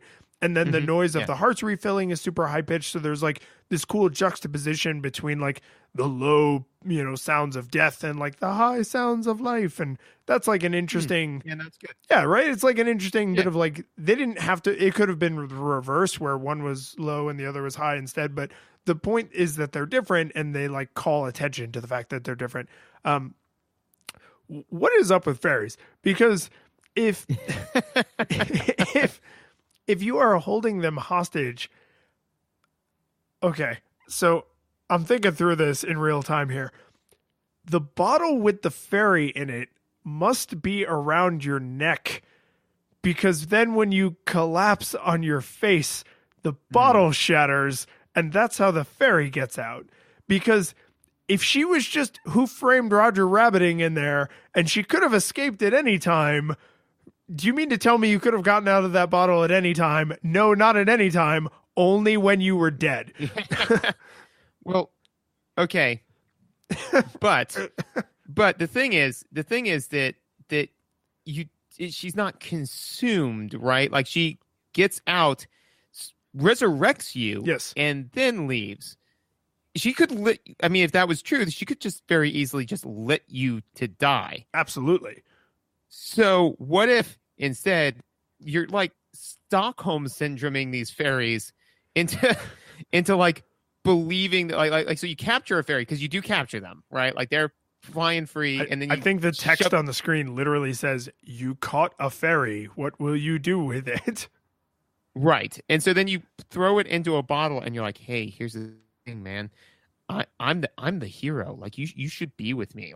And so you just basically gaslight these fairies into being on your side, so that when you fall, they then kick out the cork, right? And then come out and are like, "Here, let me bring you, hero, back to life, so that way you can do all of this good thing." And then they like all of a sudden, like, now being bequeathed with freedom for the first time, or like they start to come to their senses, and they're like, no, wait, no, I need to leave. And then they just like take off, you know? So I love the idea that they can't escape the bottle until you die. And then it's like when a baby rolls under a car and the mother or father suddenly has the strength to lift the car. Like, they couldn't kick out the cork to the bottle until then. But then suddenly seeing their captor in mortal peril, they're like, "No, I have to go to." Oh man, that's awful. Yeah, no, it's. I like it. Here's my headcanon. Fairies are like so powerful that they do not see any of what's going on as concerning them. So they let you capture them, and then when you die, they're like, give it another shot. And but then they're like, they like lose interest in you, right? Because they're like these little demigods, and like once you fall, they're like, okay, fine, get back up, give it another chance, and then like they take off, right? But I can't accept that they are true prisoners. I would much rather believe that the tangle of Link and Ganon's lives are just like a joke to them. Well, especially like that may actually hold, because as long as we're jumping down this rabbit hole, like what if fairies were more like the Formians in Ender's Game? Yes. The Formix. Sorry, Formians is a D&D thing. Yes. What if they were like so what if the fairies at the fairy ponds, right? Those are sentient, right? And then the little fairies are just like pieces of them. Oh, these are like worker fairies? Right, they're like worker fairies. And so thus the big fairies are okay with their worker fairies being carried around by Link. And so then when Link drops, the big fairy says like, okay, you need to revive him because I don't want to turn into the fairy, because the fairy in the dark world does not want to be in the dark world, right? No. And that's a very Japanese way of making her feel bad about being in the dark world, is that the fairies in the light world are all like thin and beautiful, and she looks the same, she's just heavy. Yes. Yeah. I mean, no game's perfect, and this is definitely a product of the environment and time it was made. But yes, but no, I think that I think that might be my headcanon, is that, the fairies that you catch are offshoots of the larger, greater fairies. I like worker fairies. Yeah. That also fairies sort of explains the regular fairies' behavior when they're not, because the only time you see them behave coherently is when they heal you and then fly away, Whereas whenever you see them in the wild, they're just freaking out. Like, they're just all over the place. And I'm now totally subscribed to your theory because they seem to be moving erratically because we don't understand their movements. It's not that they're flitting around randomly. It's that they're doing something we just can't understand because we're not a hive mind.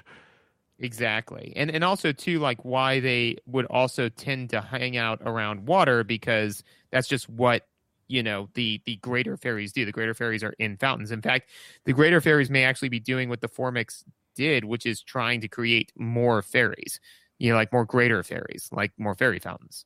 Maybe the fairies are the villains? Like, maybe they're slowly taking over Hyrule? No, this is exactly like the Formix, because the Formix... the Formix didn't recognize humanity as a sentient species. Yeah. So as far as the fairies are concerned, maybe they think, oh my God, like Link is the only human we ever see interact with the fairies, just like Ender is the only human who ever talks to the Formic Queen. The fairies didn't even know that humans were sentient.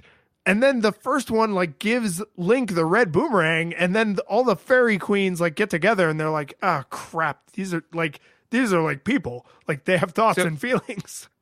We should do something. So basically, are we now saying that Link to the Past is Ender's Game? Unfortunately, based on like author order, we would have to do it in that direction. But I am way more interested in going the other direction. And saying that Orson Scott Card was like, fairies and Link to the Past. Yeah. Should make a book around that in space. Totally. Well, anything else on sound? No. On the controls and mechanics notes, I have them. I have notes. I have a lot. And I don't know how exactly we want to do this, but I will posit to you that one way we could do this would be to deconstruct the entire first dungeon and how it's like the best thing ever.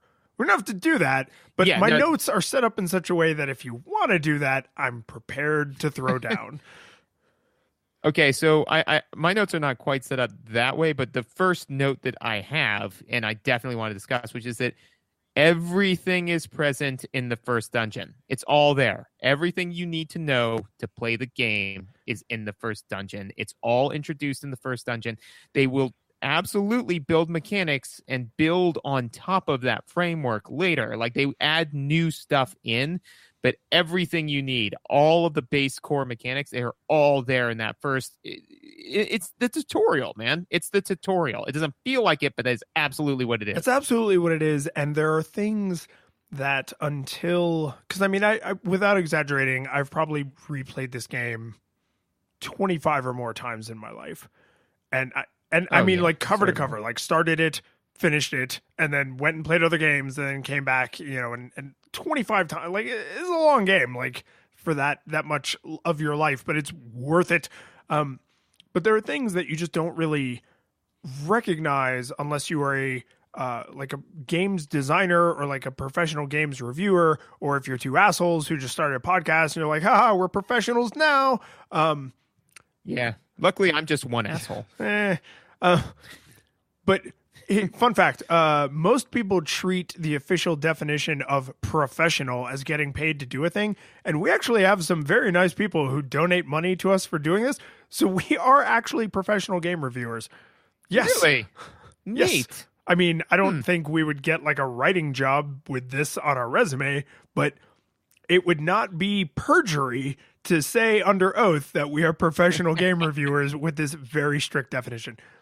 All of that being said, there are things that I didn't notice until really sitting down to critique the game, right? And I got about, I don't know, 5 or 10 minutes into the opening of Link to the Past before I was like, oh my God, this is the tutorial stage of Mega Man X. Like this is everything. Mm-hmm. This is everything. Everything. And it probably took me 10 times longer than it should have to go through that area, because I was just writing down like all these like minute little details. And I will tell you that it starts before you even think it starts, because your uncle, he dies. I can't. Claudius. He dies. So Uncle He dies gets. I was going with Uncle Claudius to get the Hamlet reference. Ooh, Claudius. Okay, Claudius is good. He dies is his middle name. I forgot. It's the way he Claudius. He dies. Shakespeare. Yes. Ooh, man, that fell apart. So your uncle gets the telepathic message and rushes off to save the princess because he's from the line of heroes and he's trying to be one. Awesome. Yep. You will stay in bed until you, the player, make Link get out of bed. So before anything has happened, the game communicates to you like, no, this is all on you, buddy. Like, you aren't watching Link's story. You literally have to decide to get out of bed and answer the hero's call. And that's such a tiny little insignificant detail. Like, oh yeah, you mean the character doesn't start moving until I press buttons on the controller? Yes, Jack. That's exactly what I'm saying. Link will just stay in bed until you press the button to make him get up. And that's it's beautiful. It's a beautiful little detail. It's amazing. And also too, it's amazing because it's done without, barrels of text, and it's done without saying like, would you like to get out of bed? Yes, no. Like, Zelda says, Link, please come save me. It's like, do you agree? Yes, no. It's just like you get the message, and then how do you answer it? By playing the game. You literally have to get up and go do something about it. And literally, as I was playing through it, I was just kind of like, it's all here. I was like, and so basically I said, all mechanics present in first dungeon. Latch doors, knocking people off of ledges, mini bosses, searching bushes, boss keys, pushing blocks into other areas. I mean, like, it's all there, I mean, like, they even have a binary choice later where you can do two different things, but only one thing is the right thing. The other one drops snakes on you. I mean, it's everything that you need it's there, and they're just giving it to you a little bit at a time while you're saving Zelda. Like, you're playing the game, but it's all, and the difference is it's all straightforward. Like, you go into a room, you get the master key, or you get a key, right? Like, that's it. Like, you go into a room, you get a key. That's it. It's not a super big puzzle because they're not trying to use the mechanic to give you a puzzle yet. They're just introducing the mechanic, So like, it's super, super low key, super simple, but it is there. It's teaching you everything you need to know to play the game. Absolutely. It is. And there's little things that, because I agree with you, right? And there's no way around them trying to teach you the more obvious things like keys and enemies and falling. But I was really blown away by the little things. And at the risk of, sounding like a first year photography student in college who's like, have you ever noticed the way dust motes float in the sun? It's like, yes, everyone noticed that. Thank you. You are not an artist. But here I go. So when you leave Link's house, this is the first, this isn't the first Zelda game. It is the first Zelda game on Super Nintendo. And they were able to do things with this technology that they couldn't do before. And one of the things is that selective Z-axis kind of going up and down stairs. And when you come out of your house, you would think they would have built the house so that the front door would face the walkway, but they didn't. And the reason for that is if you go out of your house and you just hold down, you will actually jump off the little ledge, right? And you can walk to the left and then go down the little walkway. But if you don't want to... But you almost certainly won't. You almost certainly won't, especially if you are just like in a hurry and you're just like, I got to get out of my house and go after my uncle. And you just hold down and you can like jump right off the little ledge. And so it's you're half a second into gameplay and you've already been taught this brand new mechanic that even if you are an experienced Zelda player was not in the earlier games and couldn't be in the earlier games. And it's like, oh, by the way, this is going to matter throughout.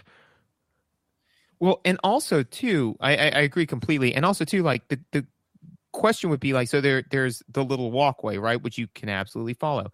But the thing is, you know, why would you, right? I'm Because the like, hero. no, and I, well, no, but what I say that though is to emphasize the point that the only reason why you would follow the walkway is because you don't want to jump off the cliff. But that means that you've already recognized that there's a cliff that you can jump That's off true. of, you know? So realistically, the only people that are going to follow the pathway are people who are at least already passingly familiar with the fact that there is a cliff there, you know? And so then they already have the information that they need, and you know? because this selective z-axis mechanic is really crucial to the way some of the dungeons are designed and the way you interact with certain things in the world, if you, because I really feel like this is an intentional thing to have the door line right up with walking off the little cliff. Oh, I agree completely. Yeah. But it's subtle enough that someone who's like brand new to video games might just be like, oh, there's a little path. That's how I get away from my house. And it might never even occur to them to try and jump off because none of the buttons make you jump, right? So maybe they stood in the house and pressed all the buttons. None of the buttons make you jump. So it didn't even occur to them that they could do that. But to get into the first dungeon, you have to move the bush and you have to fall down the hole. And when you do that, you fall into water. Quick side tangent about water. Mm-hmm. That teaches you that water is a thing in the game and it doesn't necessarily automatically kill you. And when you walk through the water, you walk a little bit slower. So right away, you know, falling is a thing, water is a thing, and there are things that can impede your forward momentum. So like you're not always moving through space at a constant speed. And then later you get the Pegasus boots where you can actually go faster. So some things speed you up, some things slow you down. But then when you get to the end of the hall where Uncle He Dies is, you then have to go up a flight of stairs. So it's like sometimes there are things in the world that will like lower your elevation, but then there are other things that will raise your elevation. And it's just, you fall down a hole, you walk up a flight of stairs. Like that doesn't sound like spectacular game design, but you need to know those things to solve puzzles. Like the puzzle I complained about earlier, right? Like if you didn't know that going upstairs and falling down holes was a thing you could do, you would never, ever, ever be able to beat that puzzle.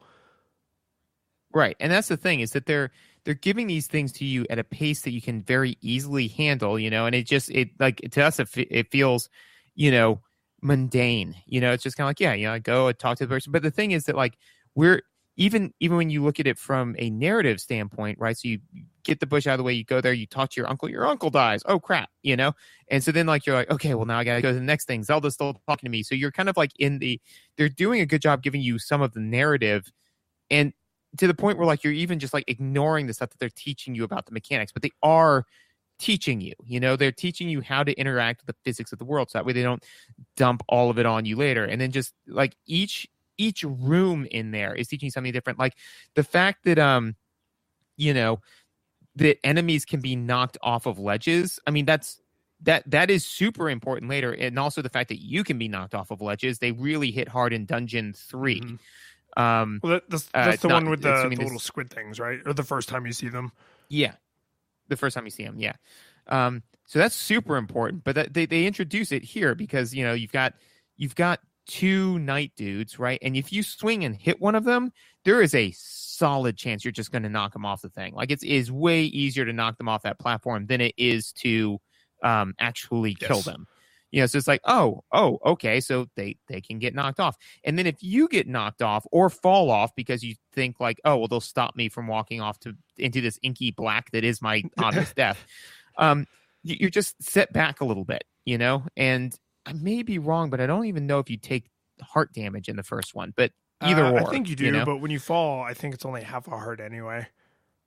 Yeah, so you take a little bit of damage and they set you back a little way saying like, hey, okay, try that again, you know? Doesn't take long, not super damaging, but it's again, it's getting you ready, you know? Also too, in this area, I think that it's not really preparing you for much because this doesn't happen super regularly, but like you need to go rescue Zelda and it would be weird for you to rescue her and then for her to like disappear off of the screen, and she is the best kind of escort quest in that she is always with you. She can't take damage. She's just there. She interferes in no way. Right. She can like she'll occasionally talk to you, but not in a super obtrusive way, not in a hey, listen, kill yourself. None of that. It's just it's nice. It's all very well thought out. And for some reason they created the perfect escort quest here, and then games forgot about it for quite some time until The Last of Us. Oh god, The Last of Us does it don't know what that was about. Well. Another game that does it incredibly well is BioShock Infinite, where they literally put text on the screen. I think the character's name is Elizabeth, but it's like it literally says something like, Elizabeth can take care of herself. You should concentrate on what you're doing. And I was just like, thank you for that. Apparently they hit the low point of Natasha in GoldenEye, and then and then built up from there. Then it was a slog back up to barely tolerable from there. So some of the things that the rooms teach you, because you're absolutely right. Like, keys are a thing. Moving blocks are a thing. Like, puzzles are if you've never played a Zelda game, we care about puzzles here. Welcome to Puzzle Town, right? So like a lot of what they show you is like the world is something you need to interact with to continue to move through it, because puzzles. Some of the things that I really liked that are more like world building is like one of the rooms you go into that has it's like a sewer, and it's got water in it, and it's got the mice in it. The mice can't go in the water. That tells you that the terrain does not only screw up Link's life, it also screws up the enemy's lives. Like, the kind of terrain matters to the monsters just the way it matters to you, because you're also moving through the world. They're also moving through the world. And there's like virtually no times in the game when you're like, haha, I've outsmarted this enemy because there's a rock in the way or something stupid like that.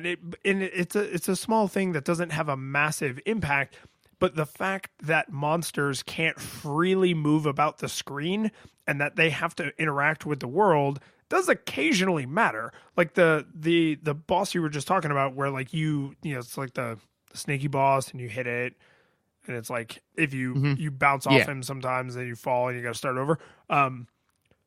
That boss's floor plan has a hole in the middle, and if you run around the outside of the hole to get away from him and he collides with it, that will force him to reverse direction.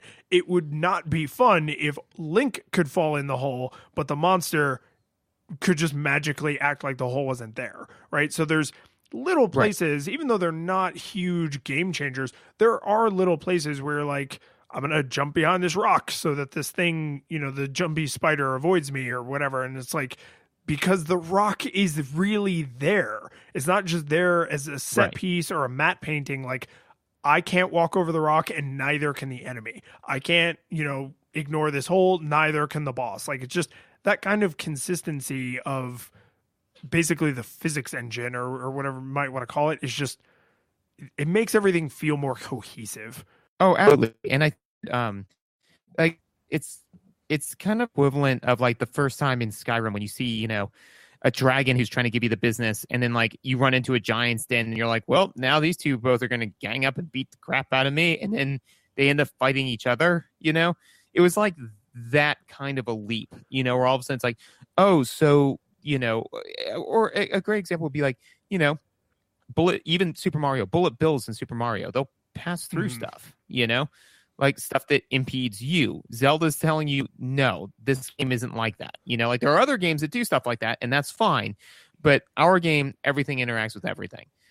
Also, worth noting is one of the things that they do that is not super intuitive, or it wouldn't be except for the way that they introduce it, which is the braziers that you light on fire. Oh yes, right? Yeah. It's that's one of Zelda's few lines of dialogue, where she says, "It's like, oh, do you have a lantern? It's dark in here." Well, I think she says that, but does she tell you like that you can light those things up? I don't think she explicitly says that. Because, like, here's the thing is that, like, the reason why I bring this up is because, one, you'll walk into a room where it's just completely dark. So, Zelda gives you the line of, like, you can do something about this, Like, you've got a lantern, right? So you equip your lantern, you use it, and it goes, and then nothing happens, right? So you're like, well, I was told I could do something about this, right? So you wander around, and then, like, you find what, like an a item that looks different than anything else you've seen up until this point, right? It's really the only thing that you can interact with in the room. And then you've only got, at that point, one item in your inventory that you can interact with stuff with, So you're like, well, 2 and 2. Now, if that had been introduced later in the game, like after you've got the boomerang, after you've got the hook shot, after you've got after, that'd be a bit of a nightmare because you'd be like trying everything on it. It's like, I've got one thing to do. This is the first dark room I've ever been put into. And Zelda doesn't say, like, hey, listen, use your lantern on the brazier in the corner. She says, hey, you have agency here. You don't have to deal with this. Figure it out, hero. Now figure it out. Yeah. And so so you're just like, so just things like that where they leverage how few items you have to give you like a little bit of a starker learning curve at that point in time, because they're like, well, now's the time to do this, whereas later on they probably have to tell you, like, you can use the lantern here because you've got like 50 other things in your inventory. You don't want to be like using the rod of whatever to like the red one that makes blocks. Yeah, to like block. I don't know what to do. Yeah, there are only a handful of places in the game where I would say the conveyance is not awesome. The rod of question mark blocks is definitely one of them. Another one is actually bombs, because you go through the whole first dungeon, which teaches you all the things, including showing you what bomb destructible walls typically look like, which is a mechanic they intentionally subvert later, and I hate it, because there are a couple dungeons where it's like, oh, hey, there's 15 bomb walls over there, and you're like, place, wait, place, wait, place, wait, place, because you can only have 2 down at a time, so you have to, waste half your friggin' inventory to blow up all these walls. And then lo and behold, none of them were actually destructible. And I sort of love that they kind of dick around with you a little bit in the second half of the game. But in the first half of the game, you see those 2 spots that you can blow up if you had bombs, but you don't have bombs. And it's doing 2 things. It's telling you there's a weird thing about the wall you should notice. And 2, once you know what that thing is, maybe come back here and see what's in there, right? And the thing that I'm saying is like not amazing. I'm not sure that it's amazing conveyance, is I cannot for the life of me remember how you are taught how bombs work. Where are you actually shown that bombs can blow up a wall? I'm not sure, but I will say that you get bombs early enough that I think that the conveyance of, like, you've got like 3 things in your inventory, right? I mean, like maybe the boomerang at that point, the lantern, and bombs, right? And you've got a wall that looks clearly different than the rest of the wall. I don't think it's too much of a leap to say, hey, take a swing, like that. It's like, well, I mean, even if you just tried all of the things that you have in your inventory, to interact with it, bombs would be one of them, Yeah, I'll grant you that, where it's, you have been shown that experimentation is a thing you must do in this world to survive, and you have a few enough number of tools that literally just trying everything is not out of the question. Right. I mean, that's the thing, is that's one of the reasons why I like the bomb destructible walls, is because, if you go up to it and you say like, oh, wow, this wall looks different and weird, light it on fire. No. All right. And then you're just like, that was weird. It just creates like this kind of like dissonance in your mind of like, I don't like that. I don't like that was obviously like a weird thing, but I couldn't do anything about it. And then Later on, you get bombs. You're like, you learn that you can destroy walls. They're not only telling you like, hey, there are going to be times when you can't get to everything right now. You'll get to it later, and then get to it later. Like backtrack. Like backtracking is a thing where you'll want to come back to certain areas when you have certain items, and stuff like that. I think I like that because it's very important, because that's one of the main things with Zelda is that like you'll go to an area and you can do 70% of this stuff. You come back later and you can do like 90% of this stuff. And then you come back later and you can do all of the stuff. And oh man, it's just so satisfying when you can do all of the stuff when you're like, yeah, all of the stuff that held me up before, you got nothing now. I'm coming for you. And it's done in a way where you don't feel like you are constantly like, oh, remember the place where I can only do 70% of the stuff? Now I gotta go back there. You're like excited.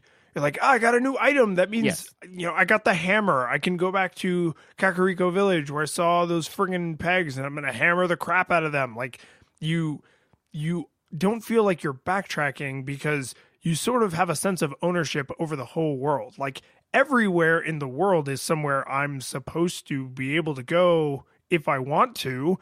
And sometimes that means I need the Zora feet. Sometimes that means I need bombs. Sometimes it means I need the mirror so I can go between Dark World and Light World. But you never feel like I need to go down this hallway this one and only time, and I'm only going to ever do this after I get this one item one time, and I really don't want to just have to make this trip a second time just because I don't have the stupid item I need to go down this hallway this one and only time.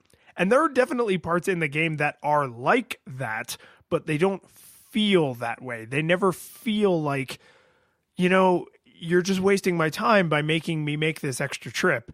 Instead, you're always like, big dark colored rock. I'll be back with a gold glove and then I'll show you. Well, and I think that the main difference is that aside from maybe once or twice in the game, none of that stuff is required to complete it. It just gets you like, you get rewarded for it. You even get like, sometimes, most of the time they give you like a small, a portion of a piece of heart, quarter right? Heart. Yes, a quarter of a heart. And like that's like the generic, that would be like you did one a chamber. thing. Now that I think about it. No, I like that. I like that. But anyways, so that's like the generic, like, hey, you came back with the new stuff, the new hotness, you solved the puzzle, good job. Here's a piece of heart. Sometimes though, you get like amazing swag. And then you're like, yes, no, I got like this like cape. And you never need the cape to beat the game. You can go the whole game without having the cape. But some places are super easier. And this brings me to something that I absolutely want to talk about, which is Zelda does game difficulty right. So there are a lot of different ways that you can alter the difficulty in a game. The most common one that you see, especially in modern games, is a difficulty select screen at the start of the game, right? So that's fine. That's better than nothing, and some games will actually let you modify the game difficulty in situ, which I will totally admit to at sometimes in Skyrim, like getting my butt handed to me and being like, oh, you think you're big? And then like knocking it down to very easy mode, slapping them around. Yeah. Oh, you think you're big? I happen to be friends with God. Yes. So all of that's true. But the thing is that there have been many, many studies and just people themselves can attest to it, where a game difficulty setting at the beginning of the game doesn't really do what you want it to, because most of the people who will want to play on normal because either A, they have pride wrapped up in it somehow, or B, they think that that's the way the game is supposed to be experienced, So some people who maybe should be playing on easy or very easy mode will play on normal mode, and you're more likely to get frustrated and quit than you are to go lower the difficulty. And it is a little bit experience breaking when the game is like, hey, champ, that's the fourth time in a row you flubbed it. Maybe you're not as good at this as you thought, right? Like that really pulls you out of it.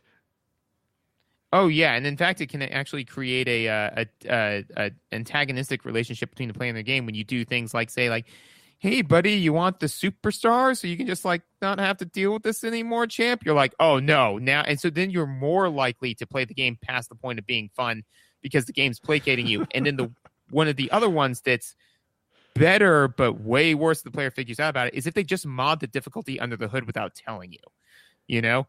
Because that's like the bad version of like Coyote physics where it's like, you kind of suck at this.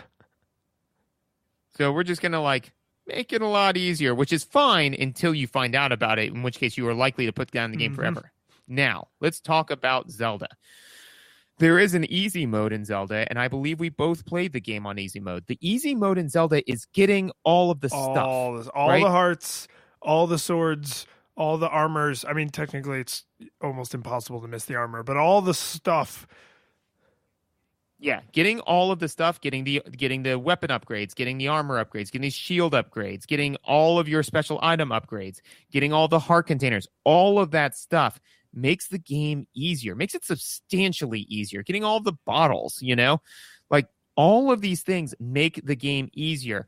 So if you want to play Zelda in easy mode, all you have to do is just get all the stuff. But the thing is, you feel successful, smart, and cunning for putting the game on easy mode. And you don't have to. If you want to play the game on hard mode, you absolutely can. You just make a beeline for all the story stuff, and you can absolutely do it that way. It's harder, so you can totally play the game on hard mode. You can actually mod the difficulty up so you don't like ever pick up heart containers, and you play through,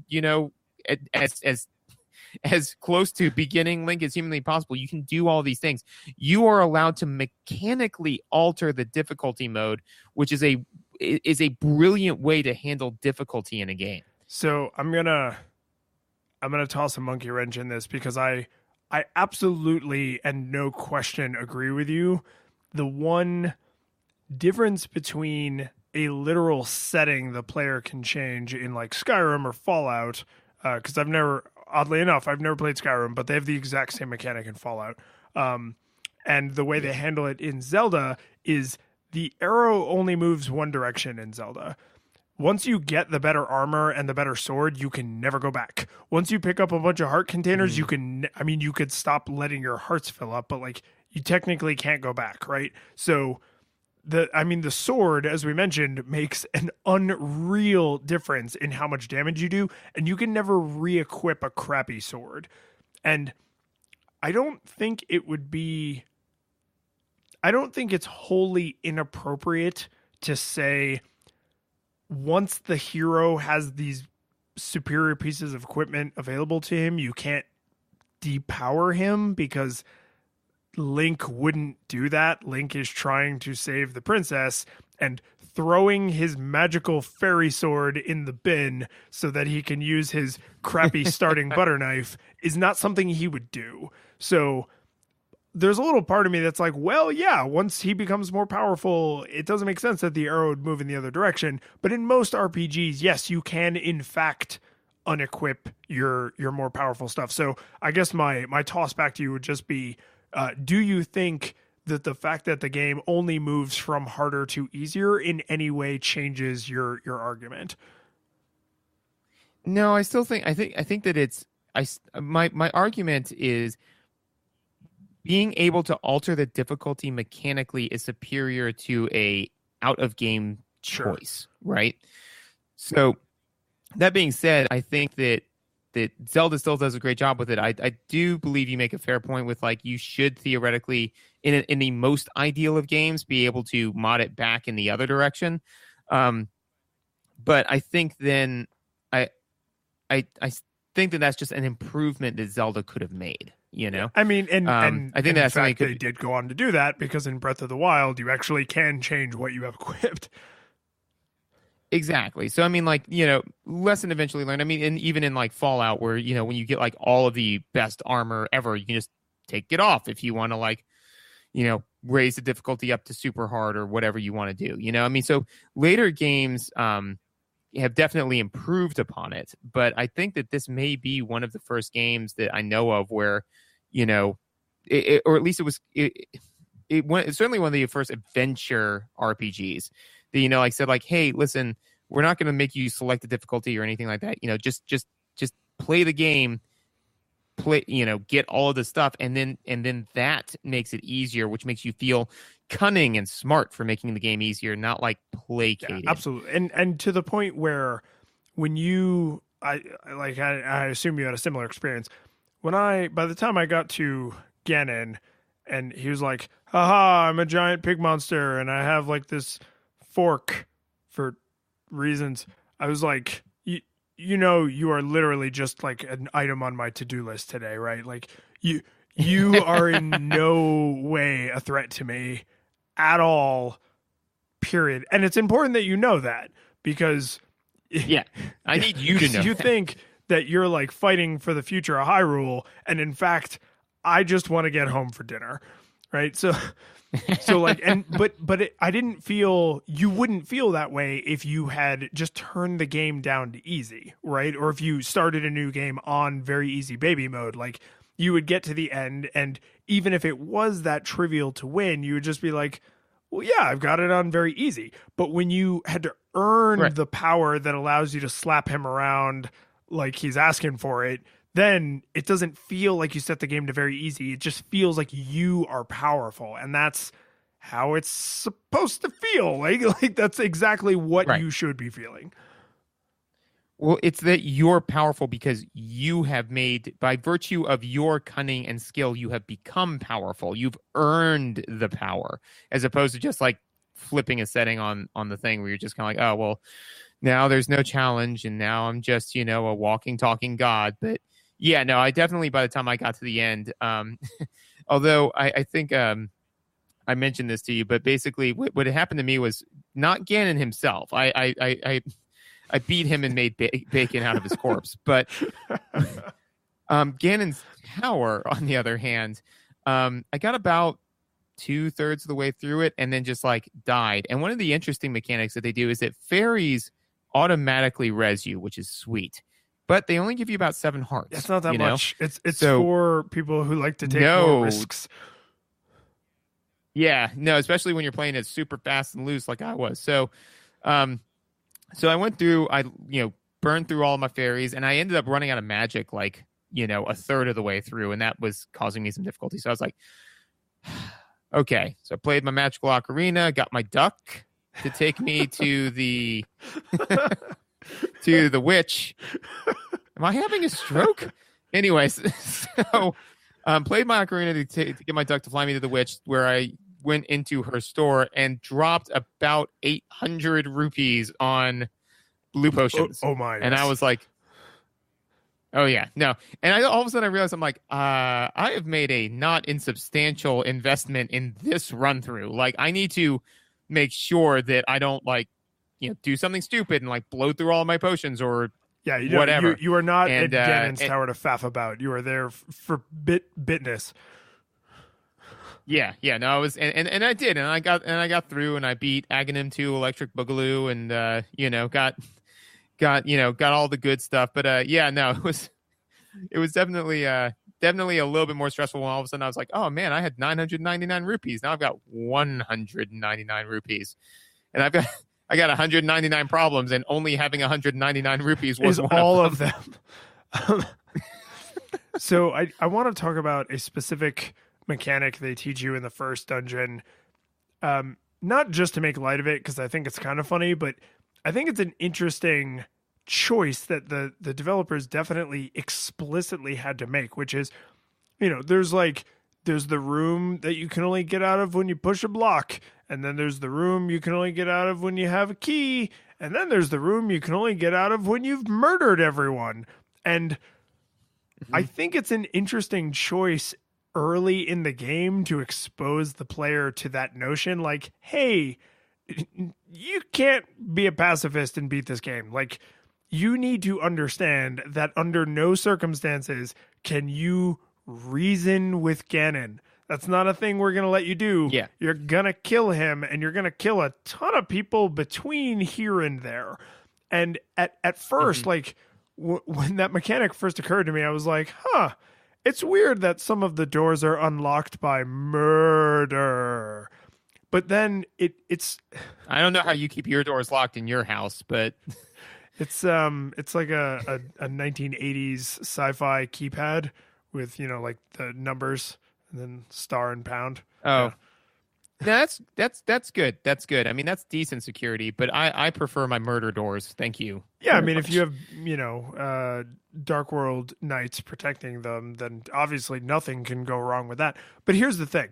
When they first expose you to this mechanic, it just feels a little bit video gamey. Like, this was one of the few things that when I noticed this mechanic was happening and like I literally made note of it, I was like, oh, okay. So like the doors in this room are magically sealed with what, like their blood or something? I don't know. It's like a video gaming thing. I have to kill everybody in the room. But then later, and it's still a video gaming thing, but then in some of the later dungeons, there are rooms where like there are spikes and you have to kill all the enemies to make the doors open, or the floor is moving, or there are little faces that when you swing your sword, the little face like shoots like some hurt at you, right? And then there's literally like one or two rooms in the whole game that like the floor is moving, there's pits, there's spikes, and there's shooty things whenever you swing your sword, and the only way you can get out of that room is to kill all the enemies. So even though the doors are locked by like blood magic is a little bit of a video gamey thing in a game that is not overwhelmed with that kind of stuff, most of the things in Link to the Past do not pull you out of the experience and remind you you're playing a video game. Even though that mechanic is very video gamey, they use it to tremendous effect, where there are puzzles that are very hard and that are very interesting and have so much of your attention that even though there's this super video gamey mechanic, kill everyone, you don't have the luxury of focusing on it because what you're trying to do is challenging. Yes, and I think that it's an important. It is video gamey, but I think that it is an important difference in kind. Because like you said, like they have puzzles where you have to find a key, puzzles where you like do a series of things and like can get to a button where it unlocks, and then the kill everybody puzzle. And if all of the puzzles were the first two types, I think the dungeons would feel stagnant. If there were like rooms where there were bad guys, but like every single room like could be gotten out of by it was like a mental puzzle as opposed to the dynamic puzzle, the quick reaction puzzle of beating everybody in the room. I think it would definitely change the pacing of the game substantially. And I think that it's the dynamic nature of the puzzles of like running around finding ins and outs and like doing all that is definitely interesting. And another great example of being able to play the game on easy mode, because once I got the Bombos medallion, like those were my sandbox. I played those dungeon areas if I fucking wanted to, like it was my choice, because the minute I grew weary of their attempts, their laughable attempts to try to stop me from getting where I wanted to go, I ended their lives summarily and completely.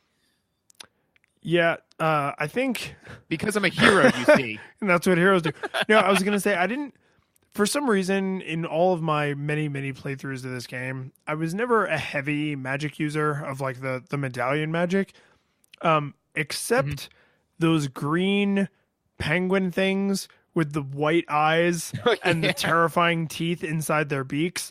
I kill them with the kind of prejudice that you normally have to write on your character sheet when you choose to play a ranger. Like those things are the stuff of childhood nightmares. I mean, they just the white eyes, they're the worst. Beaks with teeth are not a thing that should be allowed to happen. And so when I go into a room and I see those things, if it is not immediately obvious to me how I will pin them all in a corner and master sword them to death, then out comes the medallion, because I'm just it's like I'm having like a panic attack. I'm just like no, and then from their point of view, this like kid with pink hair comes into the room and they're like, let's get him, boys, and then suddenly all the air is on fire. Yes. No. And actually, I have a fun little Bombos medallion story from this game to tell, because so the very moment I got the Titan's Mitt, I left the dungeon because I knew by virtue of having the Titan's Mitt, I could get the tempered master sword. So I was like, yeah, no, that's fine, maiden. All that can wait. I've got sharper swords to get. So I went, got the frog dude, brought him over, turned him back into a human by virtue of being back in the light world. And they were like, fair enough. And so then they had a nice heartfelt reunion. I'm like, fix my sword. And so they were like, all right, well, it's gonna take a hot minute. I'm like, all right, sure, here's my sword. And so I just like went walking about the countryside, like, yeah, whatever, man. I'm just getting my sword honed. I was like, I'll just check this area out, whatever, gonna stab this, gonna stab that, definitely gonna stab that one. Yeah, it's like, oh man, just like staring like a child waiting at Christmas, just like all of the amazing things that I was going to stab. I mean, it was just going to be so great. But then I got like beset on all sides by bad guys, and I was just kind of like, all right. And so I was already like a little low on health, So I was like, this is it, man. You know what? No better time to use a Bombos medallion than right now. And so I waited until they got close and closer, and they should see the fire in my eyes. And I pulled out the Bombos medallion and realized that you have to have the Master Sword to activate that item. And then I got eaten alive. But the womp womp of me hitting the button, hearing ba-bam, of like, nope, you can't use that item. I was like, what? And then I got devoured. And which is funny because then I respawned and then went to the dwarves, and they're like, yeah, your sword's done. Which is great because then when you asked me, how long does it take for them to temper their swords again? I think I was like, well, it takes one of my lifetimes because I died in order to get them to finish up with my swords. I don't actually know how much in-game time it takes. Yeah, it's another just beautiful attention to detail because the little animation to use the medallions involves your sword, but I mean, they're magic medallions. Like, they could absolutely just let you use them without the sword equipped, but it's way funnier to be like, hey, if you want to get your sword tempered, you're going to have to like walk around the world for a minute without it. Like, if you want to be stronger, you get to see what it is for a minute to be helpless. Or, I mean, you still have the bow and blah, blah, blah, but... Yeah, I mean, there's still ways to do it, so they don't like completely hamstring you, But at the same point in time, they do take away like your most powerful weapons and be like, "Hey, it's time for the B team," Like just you use all those weapons that you're like, I never need those weapons. Well, now you should be using those weapons. Those weapons are important now. So let's talk about a mechanic change that they got right in my favorite Zelda game, and then done screwed up in your favorite Zelda game, which is. When you do talk to people, it's usually like a gigantic wall of text. And then at the end of that gigantic wall, and every maiden has a gigantic wall of text for you, which is totally fine. Like, been stuck in this crystal, you want to talk for a minute. I get it. You've been lonely. But at the end of the gigantic wall of text, when they say, I know you haven't been reading any of this, but do you just want to keep playing the game? It defaults to the yes, I just want to keep playing the game option, which is no, I don't need you to repeat that. In fact, I think the way they pose it to you is, do you understand what I just told you? And it defaults to yes. Whereas in Ocarina of Time, to be fair, in Ocarina of Time, it also defaults to yes. But the question is, would you like me to repeat that? Which is highly unfortunate. Subtle change, but it made, it's the change that launched 1,000 angry nerds. Like, it's you cannot go from default opt out to default opt in without it being very, very problematic. Or vice versa. Oh, I do not know anybody who owns Ocarina of Time and has not woven Michelangelan tapestries above their room of the profanity that just would happen when you'd be talking to that dumb owl, and he'd be like, "Hey, man, you want to talk to me some more?" It's like, I didn't want to talk to you the first time. No, nobody wants to talk to you. And that poor lonely owl is like, "Look, man, I mean, like, just you want to hang out, man? I've got all of this guacamole at my house that I made for you. You want to come eat some of it?" It's like, "No, I don't want your guacamole. You leave me alone." No, I did not get that thing you sent me. So I have a couple questions for you, because I think out of the two of us, you definitely remembered this game better than I did. And out of the two of us, you are definitely the more seasoned Zelda veteran than I am. So I want to ask, well, first, a simple one. Every time you beat a boss, did you try and catch the pendant or the crystal? Right. Yes. Yes. I mean, obviously. I'm yes. human. Okay. And what would you say your success rate is? I would say mine was up there. Like, I'm going to say like 85, 90%. Yeah, I'd say I was pretty good at it. Because to be fair, like not only did I try to catch it, but I tried to catch it in a way that I was also dead center in the screen. You know, so that's kind of how I was measuring my success. And it's so to me, like my success rate was like 10% because that's really really hard to do. But I mean, like again, it's just kind of like the like dumb little things that you judge yourself for. Where you're like, oh man, you see, no, am I in this? No, I'm not in the center of the screen, am I? But yeah, no, you always try to catch the crystal, man. Good. So here's an actual serious question. I've played this game many, many times. You've played this game many, many times. And there were a couple of times where there was like a mechanic in a dungeon or a thing out in the overworld. And I did the thing because I knew I was supposed to do the thing. But it actually gave me pause where I was like, how would I have figured that out if I didn't already know that? And I'm not convinced that these things are undiscoverable or that they are not communicated in some way. But I'm now so separated from the first time I played this game as a kid that it is impossible for me to accurately deconstruct. And one of the best examples I could give you is in the first Crystal Cave. The first dungeon in the Dark World, there's a statue, and you have to shoot it in the eye with an arrow to make a hallway open up.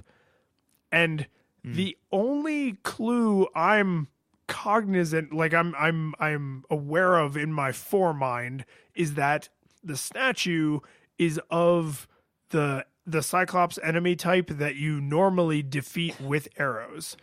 So yes. Is there literally no other hint or implication that this is how you're supposed to proceed? Because otherwise, shoot this statue of an enemy that looks like an enemy doesn't feel like a really strong clue.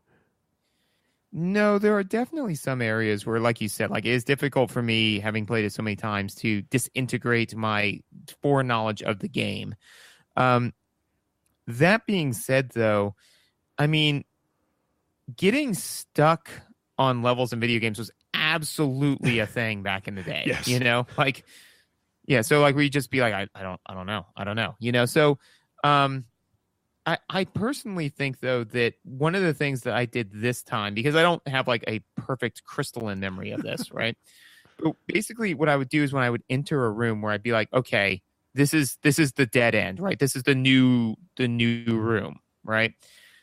I would be like, I shouldn't have to leave this room without accomplishing something, And so with that in mind, that mindset, like normally, even after having, like in the rooms where I couldn't remember what to do, like that was like enough, But I think the example for me was there's a room, I don't know, I think it's the Water Temple. But where basically there's a waterfall that you have to walk behind. Ooh, yes. That is another one that is not really very obvious. No.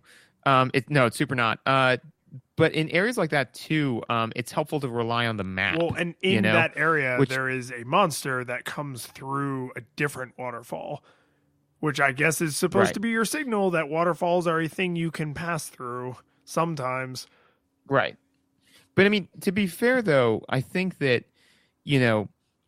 games are always going to, I mean, all games, even modern games are going to, if it's a puzzle based game, they can err on one of two sides, either making challenging puzzles and, making some that are way too easy, or challenging puzzles and making some that are way too hard, And I think that Zelda, most of the puzzles are in that like sweet spot of like, this is challenging, Because, I mean, if you look at like modern Zelda games up until Breath of the Wild, like they started to err on the other side of it, and it's super disappointing because it's just a slog then at that point, because you're like, all right, well, I need to move thing A to thing B to thing C, and now I got through this room. Okay, now I do this, and now I get to the next room. It's just kind of like a series of things to be done, Whereas in Link to the Past, there were definitely some areas where I was like, I don't know if that was perfectly telegraphed, but to be fair, I mean, especially for the one the one you're talking about is pretty early on, and so again, your inventory is pretty small.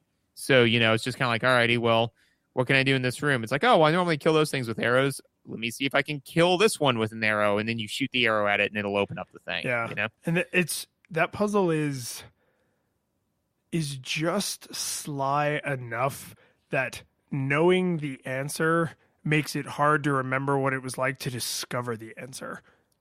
Right. No, I agree with that. Like, I would definitely say that if I met somebody on the street and they said, like, that puzzle wasn't telegraphed well enough, I'd be like, I honestly can't disintegrate myself from the game well enough to properly critique it, because it's like I've known the answer for so long. It's just kind of like somebody saying, like, well, how did you think the way you learned arithmetic went? I'm like, dude, I can't remember a time when I didn't know arithmetic. So good, I guess. I mean, I know it now, so I have to assume good, but if somebody said, like, well, I think it sucks, it's like, then maybe it sucks. I don't know. So, I do think so. There are a couple of notes I definitely wanted to touch on that aren't like major talking points, but just like cool little stuff, right? This game there are no major talking points. This is a mountain of small, really smart decisions. Yes, absolutely. So first of all, there's a number of places, especially in the Death Mountain area, but where they use cliffs for quick backtracking that but punish you if you did one you didn't mean to do. That is true, and that does suck. But the nice thing is that as opposed to having you you complete a thing and now you have to backtrack all the way through some BS, it's just kind of like, no, you just jump off this one cliff and you get where you need to go. And particularly in I think it's the 6th dungeon, like the second the dungeon before. It's another one where you have to go outside. Right. But here's the awesome thing that I thought was super clever, right? Is so you go outside, right, briefly on Death Mountain in the Dark World, right? And you go back inside. Now, if you die in the dungeon, you know what happens? You now respawn, but you respawn where you entered the dungeon, which is on like the 4th floor or whatever. So it's basically a save point. But here's the downside, which is that you need a wealth of magic in order to, or not a wealth of magic. If you need a wealth of health to beat the big bad, right? But you blew all your health because you died, right? So you have no fairies, no nothing, right? If you go to the light world on that ledge, it leads you into a fairy fountain. You can replenish all your fairies and then go try again. That is just so good. It's just so it's smart. Like, okay, so I feel bad because actually to explain to you why this is so recently near and dear to my heart, I unfortunately have to talk about a different video game. So, go for it. Super Mario Odyssey. The last boss, there's a thing in Super Mario Odyssey that's like a heart with a crown on it, and I've been affectionately calling it the King Heart, and that's how you go from 3 health pie slices to 6 health pie slices. And it bugged the hell out of me that if you die when you're fighting Bowser the last time, there's nowhere nearby to get one of those. And you can buy them in the store. So you have to like go back to your ship, get on the friggin' ship, fly back to Earth because you're on the moon, go to a store, buy a King Heart, fly back to the moon, walk back up to where Bowser is, and then fight him again. And I was like, this game is so breathtakingly thoughtful in every little detail. It is mind-boggling that they screwed this up. And Susan had to sit through this long string of me complaining about this. And then she was behind me by a good bit. And then when she got to Bowser, I was watching her play and she was like, oh, by the way, right outside where you fight Bowser, if you just kick this rock, there's a King Heart. And literally as she's saying, if you just kick this rock, I was like, there's a King Heart in there because of course there is. Because of course they did not get to the very last encounter of the game and forget everything that they had just done to build this amazing game experience. And I didn't have the problem you're describing that they were designing against in that second to last crystal cave, but it does not shock me at all that they would have thoughtfully put that there, because they know they made you go outside, and making you go outside changes the spawn point, and having to weave your way back through Death Mountain just because you need to get some more fairies would not be fun. And they want this game to be fun. Yes, no, absolutely. And the thing is that it's just built so nicely into the world, because the first time you find that fairy fountain, you're like, oh, hey, a fairy fountain. This is kind of neat. And then like, it's like, yeah, it is. It's totally neat, but it's also a part of this other thing, which is really clever. One of the other things that they did that I noticed it as a kid, but I didn't notice it as like a game design thing. And I'm like, oh no, this is pretty brilliant. Have you noticed that like 90% of all of the surfaces slope? Like, so what I mean by that is that, like, for example, you know where the Octoroks are, right? You know how they're those like little mountain dealies, right? Have you noticed how like they're all like cut into like basically octagons, not squares, right? And how like most surfaces are kind of like that, because when you're dashing around, you don't slam into stuff, you slide off of stuff, which doesn't decrease your forward momentum, because that would be frustrating and take forever. I see what you're saying now. And I noted, and I don't know how prevalent this is, but I did notice that several times where you do slam into a straight wall, it's usually because you need to be walking and not running. And if you had continued to run, you would have died or gotten hurt. Right. Yeah, no, I mean, they specifically say like once you get the dash boots, right? You let you dash around all over the place. You can just basically dash from one side of the screen to the other pretty much whenever you want. If you enter the screen, you hit dash, you will dash unimpeded to the end, like you said, unless doing so will hurt you, in which case they'll have you slam into something first. And I just never really noticed that, but it's very, very rare for you to be slamming around. But like literally, if they didn't have all of the surfaces sloping like that, it'd be happening all the time, which would almost render the dash boots meaningless, and at least, or frustrating at worst. The other thing about the sloping is that the world would look really weird if it only had 90-degree angles. And in the original Zelda, where all of the shoreline is like a perfect right angle, and all of everything is like right, or it's a 45-degree angle, like you just kind of deal with it. But in this, with like much higher fidelity graphics, like it would be really weird if every bit of shoreline and every rock and everything had perfect right angles and was perfectly square. It would feel clunkier. So not only does it mechanically fit the Pegasus boots, which make a larger world easier to explore, but it also just looks more right. Like it would be super weird to not do it that way. Absolutely. No, I agree. And a couple of story notes is one, the I know that's the 7 crystal maidens, and like you got to stop Ganon and all this sort of stuff, but on about the 5th one, like you catch the crystal and the maiden comes out, and I'm like, no, I get it. The princess is in another castle. Like, like, shut up, Toad. I was a little okay. This is super petty. But I was a little miffed because at the end, you put the Master Sword back in the plot, right? I left that Master Sword in way better condition than I found it. So the next Hero of Time or whatever, better respect, because like that Master Sword is way more powerful than the one I picked out of there. I'm like, hey, look, I'm a good Master Sword host. I return these items in better condition than I found them, because I'm a good person like that. No, I like that, because I think you are going to later go on to play other Zeldas, and you want to believe that when you get the Master Sword, you're like, is this the one I powered up? No, it's not. No. All right. I guess. And also too, I just want, dude, Flute Guy bums me out, man. It makes me so sad. Like the whole Flute Guy storyline, Well, okay. So you were ahead of me for most of our playthrough of this. So, we were like gushing and chatting, And you mentioned to me how incredibly sad his story is, but I think it's kind of bittersweet sad because it's melancholy. Because yeah. the kid like doesn't disappear forever and nobody knows what happens to him. He like returns to nature, sort of. He becomes a tree. Yeah. But no, I mean, like he does. No, I mean, it's definitely not like just like sad for the sake. It's not Fry's dog sad. It's nothing is Fry's dog sad. It's Fry's uncle sad, you know. Ooh, you like that 1-2 punch? You're welcome. My heart.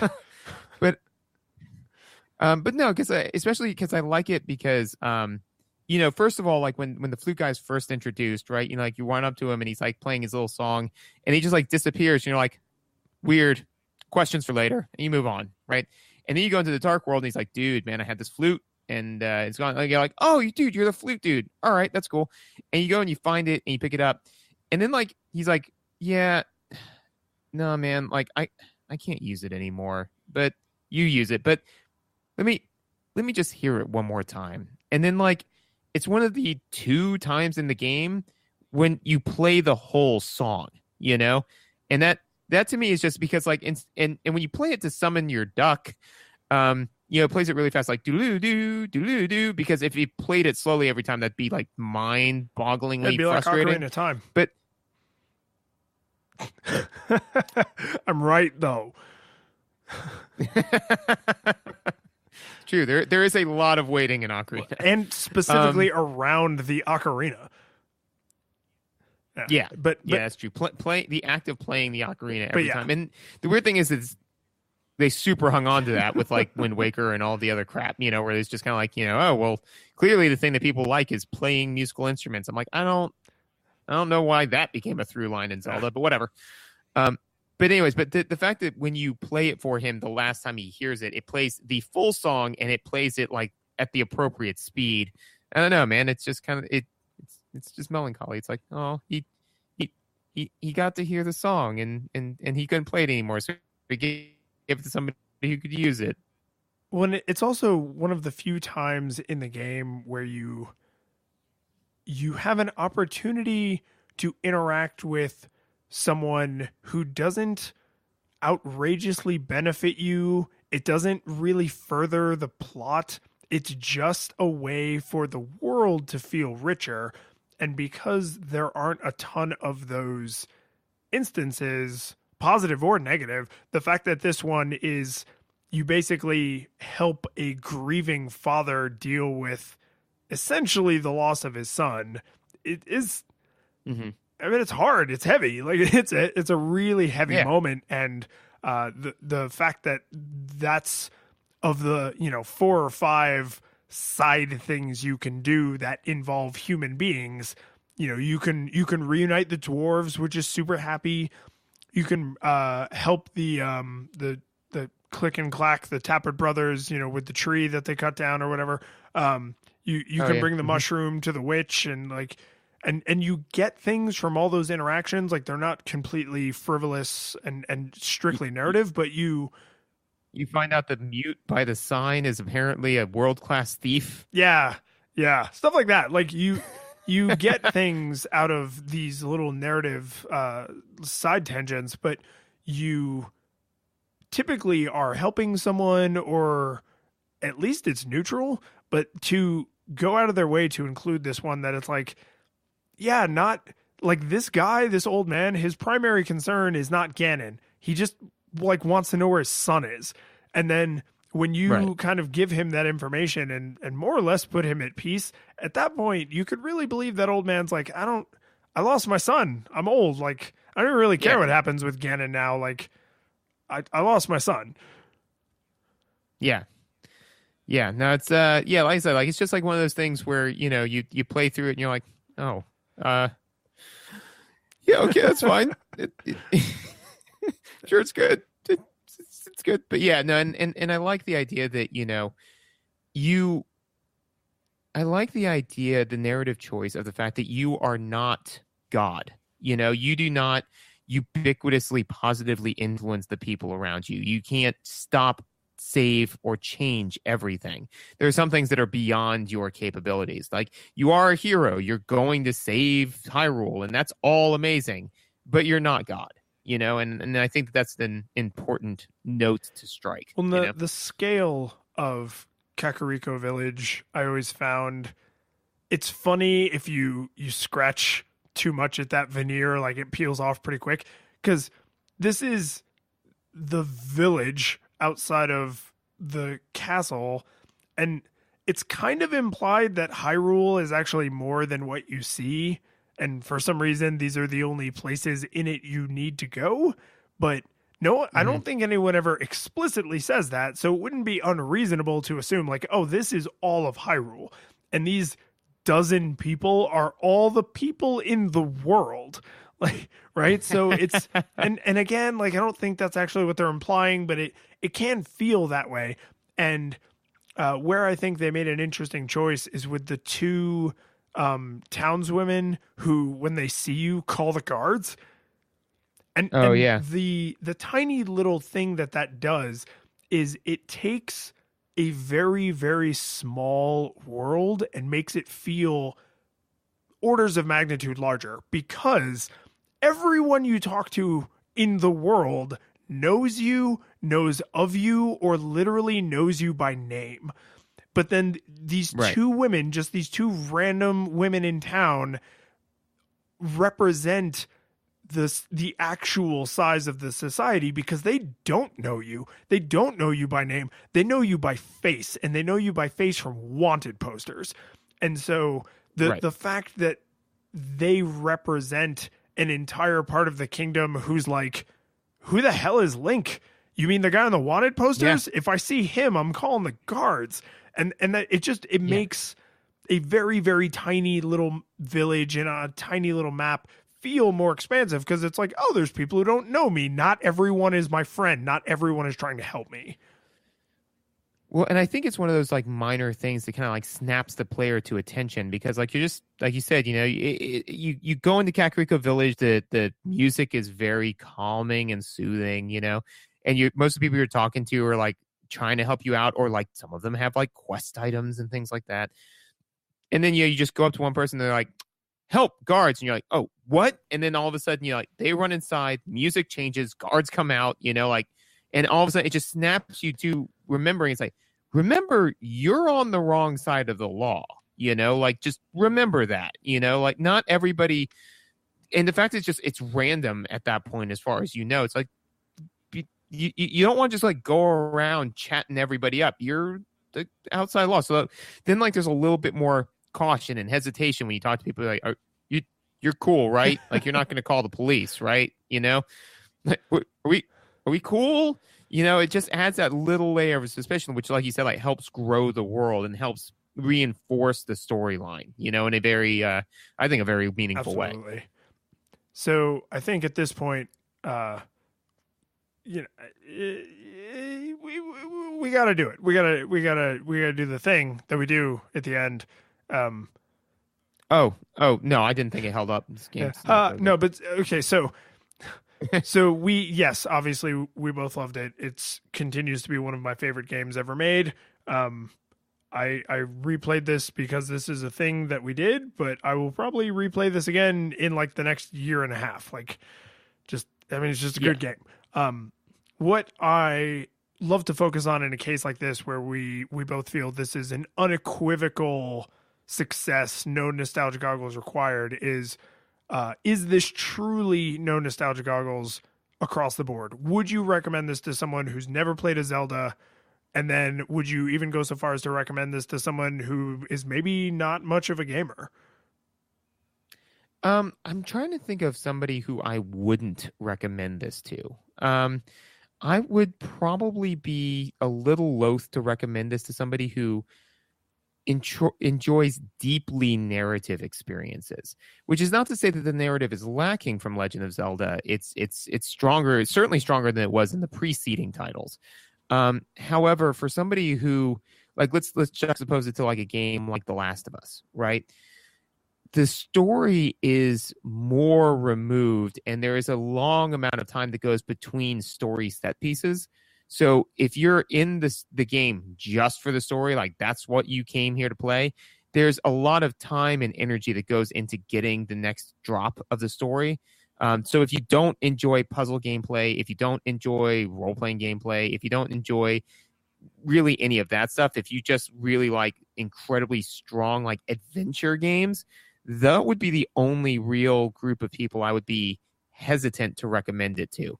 Aside from that, though, I can't really think of anybody where they're like, oh yeah, I'm even for people who are looking to get into video games, I'd be like, this is a great one. It like we said, the first dungeon does a great job teaching you. They do a great job like scaling what it is that you're working with. The user interface is very intuitive. So even as a first game, I recommend this. Yeah, I mean, yeah, exactly. I was like, I think this is even a great first gaming experience. But yeah, I think that for people who are like, I like The Last of Us or This Strange Life, like games like that, I'd be like, well, it's not a bad game, but maybe not directly up your alley. So I think you're probably right. For somebody who's like, nah, man, all I play is Madden and Call of Bro Duty, Halo 47, right? Like if they're like, those are the only kinds of games that I like, and whatever kind of game I like is not what this game is, then generally speaking, I would say yes. That being said, if I was in a circumstance where I was like trying to make the things I like into things other people like, and I'm like, no, this genre of game is a game that you could enjoy, and if you need a good example, here's the one you should dedicate your 15 hours to. This would probably be high on that list, right? If I was looking for a game to make someone give this genre the respect it deserves when it's done well, Link to the Past, there's a really good chance that would be in like the top 5. And two of the other games that would be up there would be like Link Between Worlds, which is also just like this game, and Breath of the Wild, which is also a Zelda game. So like if I was trying to pull somebody into like narrative rich but a lot of projection and reflection, you're not just being fed story constantly, you're not reading a book, it's not Final Fantasy, like it's just not, and it shouldn't be. This game and the two games that are most like it in kind, I think would be really high on the ones where I'd be like, oh, you didn't like the last whatever dumb adventure RPG you played, maybe you should play Link to the Past. Maybe this, if you don't like Link to the Past, then maybe you really just don't like this genre of game. Right, but Link to the Past would be a great Hail Mary. I mean, as far as like, like, look, if anything's going to land, it's going to be this game. But man, I got to say, we did it. We played this game. We did it. So, Ocarina of Time next? No.